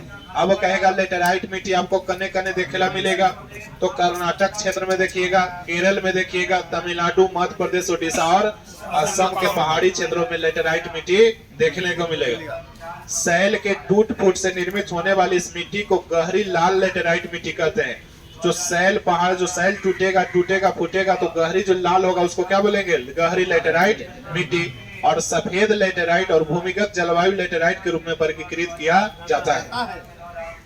गहरी लेटेराइट मिट्टी में लौह ऑक्साइड और पोटास की बहुलता होता है। एकदम गहरा लाल होगा जो लेटेराइट, गहरा एकदम लाल लेटेराइट मिट्टी होगा उसमें कौन सा तत्व ज्यादा होगा? लौह ऑक्साइड और पोटास। गहरा लाल लेटेराइट जो होगा उसमें किसका बहुलता? लौह ऑक्साइड और पोटास। लौह ऑक्साइड और पोटास। इसकी उर्वरता क्या होता है? कम। इसकी उर्वरता कम। लेकिन निचले भाग में कुछ खेती की जाती है। तमिलनाडु, आंध्र प्रदेश और केरल में काजू जैसे वृक्ष वाली फसलों के लिए खेती के लिए लाल लेटेराइट मृदा अधिक उपयुक्त है। काजू वगैरह का खेती करना तो कौन सा मिट्टी? लाल लेटेराइट। कौन सा मिट्टी? लाल लेटेराइट। उसके बाद सफेद लेटेराइट की उर्वरता सबसे कम होता है। सफेद जो लेटेराइट मिट्टी होता है उसका उर्वरता सबसे कम। और क्योलिन के कारण इसका रंग कैसा होता है? सफेद। तो सफेद लेटेराइट मिट्टी का रंग उजला काहे होता है? क्योलिन के कारण। सफेद लेटेराइट मिट्टी का उजला रंग काहे होगा? क्योलिन के कारण। भूमिगत जलवायु लेटेराइट काफी उपजाऊ होती है क्योंकि वर्षा काल में लौह ऑक्साइड के साथ घुलकर नीचे चला जाता है जल। लेटेराइट मिट्टी चाय के लिए, इलायची के लिए, काजू के खेती के लिए सर्वाधिक उपयुक्त है। पूछता है ना कि चाय, ये सब इलायची के लिए कौन सा मिट्टी? काजू के लिए कौन सा मिट्टी? उसके बाद है शुष्क मृदा। नया में जोड़ा है सब शुष्क मृदा। यह मृदा सामान्यतः संरचना से बलुई और प्रकृति से लवणीय होता है। शुष्क जो मृदा होगा, ठंडा जो मिट्टी होगा कैसा होगा? बलुई और लवणीय। इसका रंग लाल से लेकर कैसा होता है? किशमिशी तक। शुष्क मृदा, शुष्क मिट्टी का रंग कैसा होता है? लाल से लेकर किशमिशी तक। शुष्क जलवायु, उच्च तापमान और तीव्र गति से वाष्पीकरण के कारण इन मृदाओं में नमी और ह्यूमरस का क्या होता है? कम होते हैं। इनमें नाइट्रोजन अपर्याप्त और फास्फेट समान मात्रा में होता है। तो शुष्क मृदा में किसका बहुलता होगा? नाइट्रोजन और फास्फेट। नाइट्रोजन और फास्फेट। शुष्क मृदा में किसका होगा बोलता? नाइट्रोजन और फास्फेट। नोट में है कुछ क्षेत्र की शुष्क मृदा में नमक की मात्रा अधिक होती है। कुछ क्षेत्र है जहाँ शुष्क मिट्टी में नमक का मात्रा ज्यादा होता है। इनके पानी को वाष्पीकृत करके नमक प्राप्त किया जा सकता है। इस मिट्टी का तली में कंकड़ की परत, चूना की मात्रा बनने के कारण पानी का रिसाव क्या हो जाता है? सीमित हो जाता है। इसलिए सिंचाई किए जाने पर इन मृदाओं में पौधे का सतत वृद्धि के लिए नमी सदा उपलब्ध रहती है। ये मृदाएं अनुवर हैं क्योंकि इनमें ह्यूमरस और जैव पदार्थ कम मात्रा में पाया जाता है। शुष्क मृदा में जो है कम मात्रा में आपको क्या देखने को मिलेगा? ह्यूमरस और जैव पदार्थ। यह मृदाएं विशिष्ट शुष्क स्थलाकृति वाले पश्चिमी राजस्थान में अभिलाषणिक रूप से विकसित हुए हैं। उसके बाद छठा है लवण मृदाएं। ऐसी मृदाएं को ऊसर मृदाएं भी कहते हैं। तो ऊसर मृदा के नाम से किसको बोलते हैं? लवण। ऊसर मृदा किसको बोलेंगे? लवण। ऊसर मृदा लवण, ऊसर मिट्टी लवण। इसमें सोडियम, पोटेशियम और मैग्नीशियम का अनुपात अधिक होता है। तो लवण मृदा में किसका किसका बहुलता होगा? सोडियम, पोटेशियम और मैग्नीशियम। लवण मिट्टी में किसका बहुलता होगा? सोडियम, पोटेशियम और मैग्नीशियम। यह अनुबर होती है और इनमें किसी भी प्रकार का वनस्पति नहीं उगता है। लवण मिट्टी में आपको वनस्पति किसी प्रकार का नहीं उगेगा। इनमें नाइट्रोजन और चूना का कमी होता है। लवण मिट्टी में कमी किसका होगा? नाइट्रोजन, चूना। अब बहुलता किसका होगा? सोडियम, पोटेशियम और मैग्नीशियम। लवण में बहुलता होगा सोडियम, पोटेशियम और मैग्नीशियम। यह मिट्टी शुष्क, अर्ध शुष्क तथा जलक्रांत क्षेत्रों और अनूपू में पाई जाती है। इसका अधिकतर प्रसार पश्चिमी गुजरात में देखने को मिलेगा, पूर्वी तट के डेल्टाओं और पश्चिम बंगाल के सुंदर वन क्षेत्रों में देखने को मिलेगा। कौन सा मिट्टी? लवण मिट्टी। कौन मिट्टी? लवण। कच्छ के रण में दक्षिणी पश्चिमी मानसून के साथ नमक के कण आते हैं, जो एक पपड़ी के रूप में ऊपरी सतह पर जमा हो जाते हैं।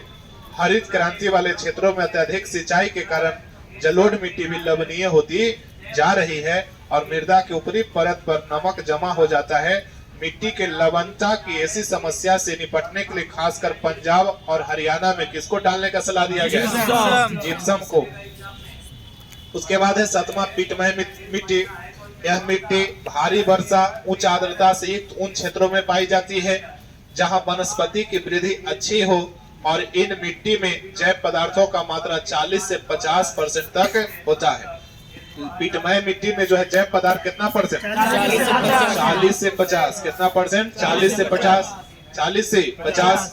यह मिट्टी सामान्यतः गाढ़े और काले रंग का होता है। पीटमय मिट्टी का रंग कैसा? काला रंग। कैसा होगा? काला। गाढ़े और काले रंग। अनेक स्थानों पर यह क्षारीय होते हैं। माने पीटमय मिट्टी ज्यादा जगह पर कैसा होगा? क्षारीय प्रकृति का। कैसा होगा? क्षारीय। यह मिट्टी अधिकतर बिहार में देखने को मिलेगा। बिहार के उत्तरी भाग में, उत्तरांचल के दक्षिणी भाग में, पश्चिम बंगाल के तटीय क्षेत्र में, ओडिशा और तमिलनाडु में पाया जाता है। कौन सा मिट्टी? पीटमय मिट्टी। उसके बाद है वन मिट्टी। यह मिट्टी पर्याप्त वर्षा वाले वन क्षेत्रों में ही बनती है। जहाँ पर्याप्त वर्षा माने कोई वर्षा में कमी नहीं होगा, वहाँ कौन सा मिट्टी? वन मिट्टी। इन मृदाओं का निर्माण पर्वतीय पर्यावरण में होता है। इस पर्यावरण परिवर्तन के अनुसार मृदाओं का गठन और संरचना बदलती रहती है। घाटियों में से दुमटी और पांसू होती है तथा ऊपरी ढालों पर उन्हीं 4 को मिट्टी मेन था। ये सब जोड़ दिया है, 8 गो रहता है इसलिए सब ले है। उन्हीं 4 को मेन। घाटियों में से दुमटी और पांसू होती है। ऊपरी ढालों पर ये मोटे कणों वाली होती हैं। हिमालय के हिमाच्छादित क्षेत्रों में इन मृदाओं को अनाच्छादन होता रहता है और यह अम्लीय और कम ह्यूमरस वाली मिट्टी होती है। वन जो मिट्टी होती है कैसा होता है? अम्लीय। वन मिट्टी कैसा? अम्लीय और ह्यूमरस कम मात्रा में। निचली घाटियों में पाए जाने वाली मिट्टी उर्वर होती है। निचली घाटी में जो वन मृदा होती है वो कैसा होता है? उर्वर। नोट में है देश में मृदा अपरदन उसके दुष्परिणामों को नियंत्रण हेतु 1953 में केंद्रीय मृदा संरक्षण बोर्ड का गठन किया गया है। तो केंद्रीय मृदा संरक्षण बोर्ड का गठन कब हुआ है? 1953। केंद्रीय मृदा संरक्षण बोर्ड का स्थापना कब किया गया? 1953। केंद्रीय मृदा का माने मिट्टी का संरक्षण के लिए एगो बोर्ड गठन 1953। मरुस्थल की समस्या के अध्ययन के लिए जोधपुर में केंद्रीय शुष्क क्षेत्र अनुसंधान संस्थान खोला गया 1959 में। केंद्रीय शुष्क क्षेत्र अनुसंधान संस्थान कब? 1959। उसके बाद है मिट्टी की उर्वरता में कमी का कारण, जैसे पोषक तत्वों का क्या हो गया? ह्रास। मिट्टी में जो कम खेती माने कम उत्पादन होता है, का है? तो पोषक तत्वों में क्या हो गया? ह्रास। दूसरा है निछालन, माने भारी वर्षा के कारण। अगर भारी वर्षा भी होगा तो क्या होगा? अनाज कम होगा। और तीसरा है अपरदन, उर्वरता मिट्टी की सतह पर ह्रास हो गया है। और चौथा है कृषि भूमि का अति उपयोग, माने बार बार आप उपयोग कर रहे हैं उसके कारण भी। और पांचवा है दोषपूर्ण कृषि प्रबंधन। नोट में है भारतीय मिट्टी को सामान्यतः नाइट्रोजन, फास्फोरस और पोटास की कमी होती है। भारत में जो भी मिट्टी है उसमें सामान्यतः किसका कमी देखने को मिलता है? नाइट्रोजन, फास्फोरस और पोटास। देश में मृदा अपरदन और उसके दुष्परिणामों को नियंत्रण हेतु 1953 में किसका गठन किया गया? केंद्रीय मृदा संरक्षण बोर्ड। केंद्रीय मृदा संरक्षण बोर्ड का स्थापना 1953। उसके बाद रेड वाला देख लीजिएगा तो थोड़ा सही हो जाएगा, खाली पोषक तत्व को देखेंगे। जलोढ़ मिट्टी में किसका बहुलता? पोटास और चूना। जलोढ़ में पोटास चूना, जलोढ़ में पोटास चूना, काली में पोटास चूना, मैग्नीशियम, लैटेराइट में लोहा, लैटेराइट में लोहा लेने, और लाल में लौह, लाल में लौह, मरुस्थलीय मिट्टी में लवण फास्फोरस, मरुस्थलीय में लवण फास्फोरस, और पर्वतीय में पोटास फास्फोरस, पर्वतीय में पोटास फास्फोरस, पर्वतीय में पोटास। बंद करिए बुक।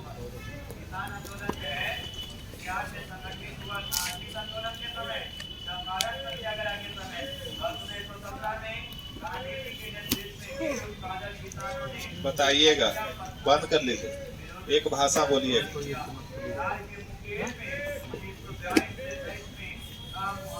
बताइएगा, बरेही पानी जल प्रपात बरेही पानी उड़ीसा। नोह कालिकई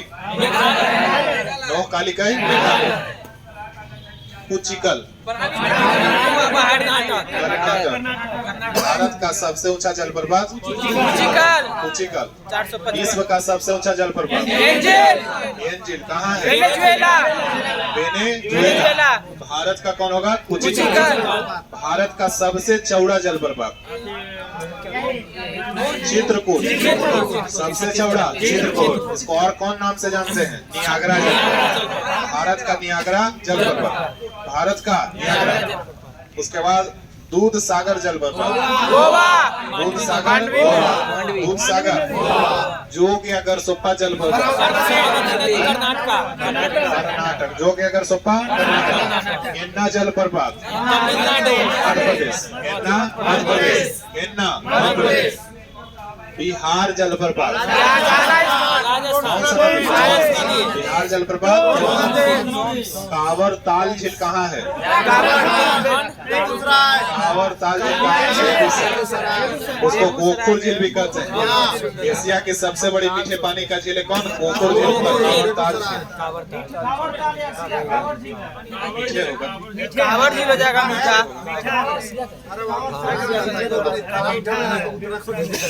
उसके बाद बताइएगा, लोनार झील कहाँ है? जय सम्मत झील कहाँ है? राजस्थान। पुलिकट झील कहाँ है? आंध्र प्रदेश और तमिलनाडु। एचे ओपलटी झील कहाँ है?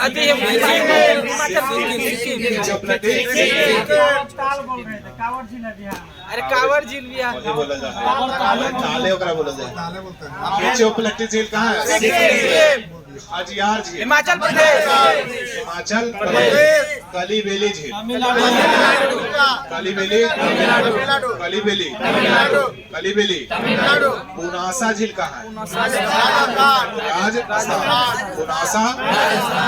चंबल झील कहाँ है? राजस्थान। और उसके बाद गोकाक झील, गोकाक कर्नाटक। चित्रकूट जलप्रपात कौन नदी पर है? अरे ये इंद्रावती। इंद्रावती है। बताइएगा, भारत का सबसे बड़ा तटीय झील कौन है?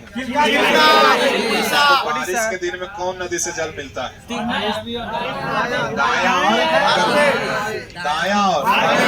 दायां और उसके बाद बताइएगा, जानते हैं संतोष जी, हम स्टेटस जाने थे, हम 942 में देख लिया है। सीम में नंबर है 2025 नंबर। उसके बाद बताइएगा, अरे जेकरा नए काम रहता ओकरे ज्यादा आदमी देखता है। उसके बाद बताइएगा, भारत में सबसे ऊंचा झील कोलाबो कहाँ है? ओकरा से कौन नदी निकलता है? कौन नदी? पीछे रहिएगा, कैमरा में सब गलत लोग। उसके बाद बताइएगा, होगेन कक्कल जलप्रपात कहाँ है? होगेन कक्कल तमिलनाडु। होगेन कक्कल तमिलनाडु। कौन सा नदी पर? कावेरी। कौन सा नदी? कौन सा नदी? भार चुक्की जलप्रपात कहाँ है? कर्नाटक। भार चुक्की बालमुरी जलप्रपात कर्नाटक। बालमुरी कर्नाटक। एलिफेंट जलप्रपात कहाँ है? मेघालय। एलिफेंट जलप्रपात मेघालय। एलिफेंट जलप्रपात मेघालय।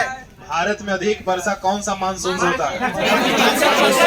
दक्षिण पश्चिम मानसून। दक्षिण पश्चिम मानसून। जाड़ा के दिन में कहाँ वर्षा हो जाता है? तमिलनाडु के तट पर।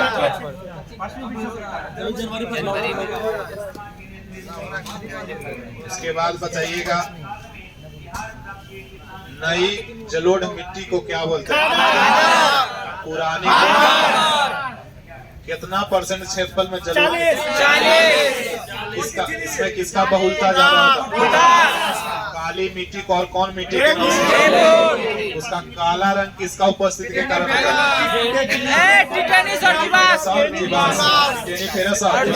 काली मिट्टी में कौन सा तत्व का बहुलता होता है? आयरन, चूना, मैग्नीशियम और आयरन, चूना, मैग्नीशियम। आयरन, चूना, एल्यूमिनियम और मैग्नीशियम। उसके बाद है लाल मिट्टी में किसका बहुलता होता है? लाल मिट्टी में सिलिका। लाल मिट्टी में सिलिका। लाल मिट्टी का लाल रंग किसके कारण? ऑक्साइड। उसके बाद है चौथा है लैटेराइट मिट्टी। लैटेराइट सफेद लैटेराइट मिट्टी का कारण क्या है? सफेद रंग। सफेद लैटेराइट में लैटेराइट मिट्टी में किसका बहुलता होता है?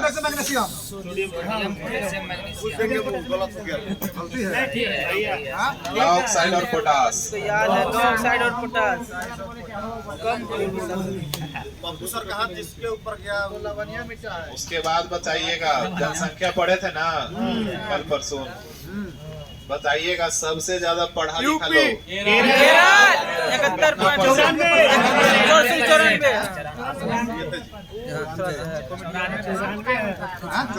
94 होगा।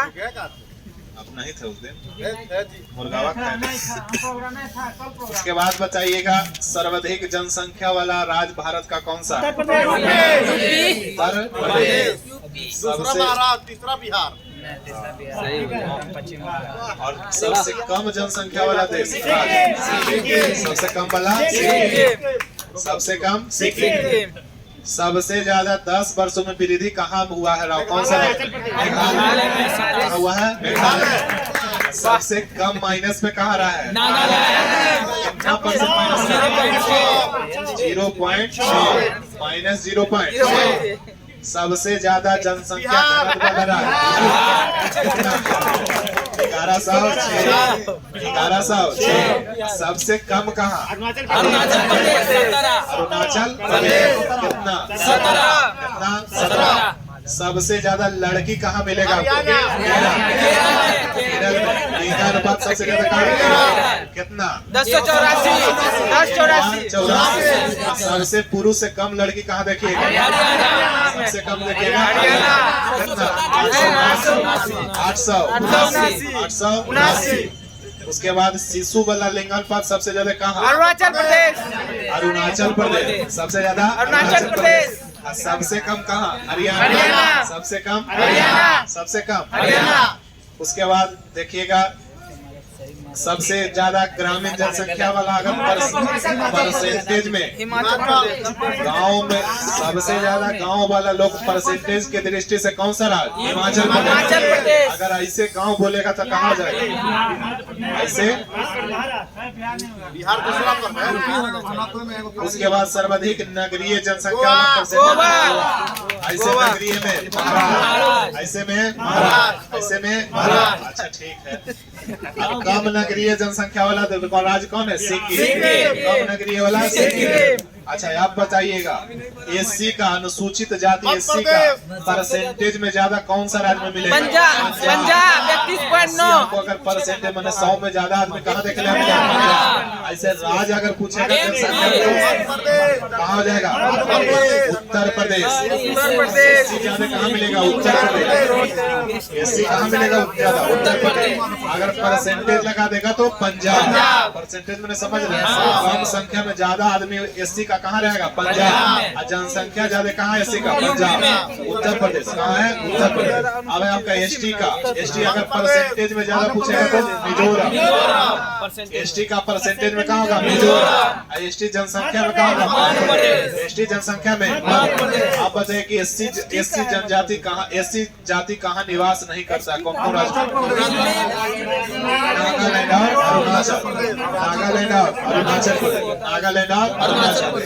एसटी जाति निवास कहाँ नहीं करता? पंजाब, हरियाणा, दिल्ली। कहाँ कहाँ? हरियाणा और पंजाब। पंजाब हरियाणा में एसटी नहीं पाया जाता है। एससी कहाँ नहीं पाया जाता है? नागालैंड और अरुणाचल प्रदेश। नागालैंड और अरुणाचल प्रदेश। देख के बतावे ले पहलवान थोड़ा। ताली बजवाता पहलवान सब। हमारा इतना पागल हो कोई बताइएगा पंजाब हिमालय का लंबाई कितना किलोमीटर? क्या चीज का? 500। कुमाई हिमालय का लंबाई? असम हिमालय 720। नेपाल हिमालय 800। नेपाल हिमालय 800। पंजाब हिमालय कौन नदी के बीच में? 2 सतलज। कुमाई हिमालय कौन नदी के बीच में? सतलज काली। और उसके बाद नेपाल हिमालय काली से तीस्ता। और असम हिमालय धीरे धीरे बोल। तीस्ता से बिहार। हो गया बिहार। 15 minute break. हम जा रहे हैं। जवानी पहलवान जी के स्टॉप कर दो।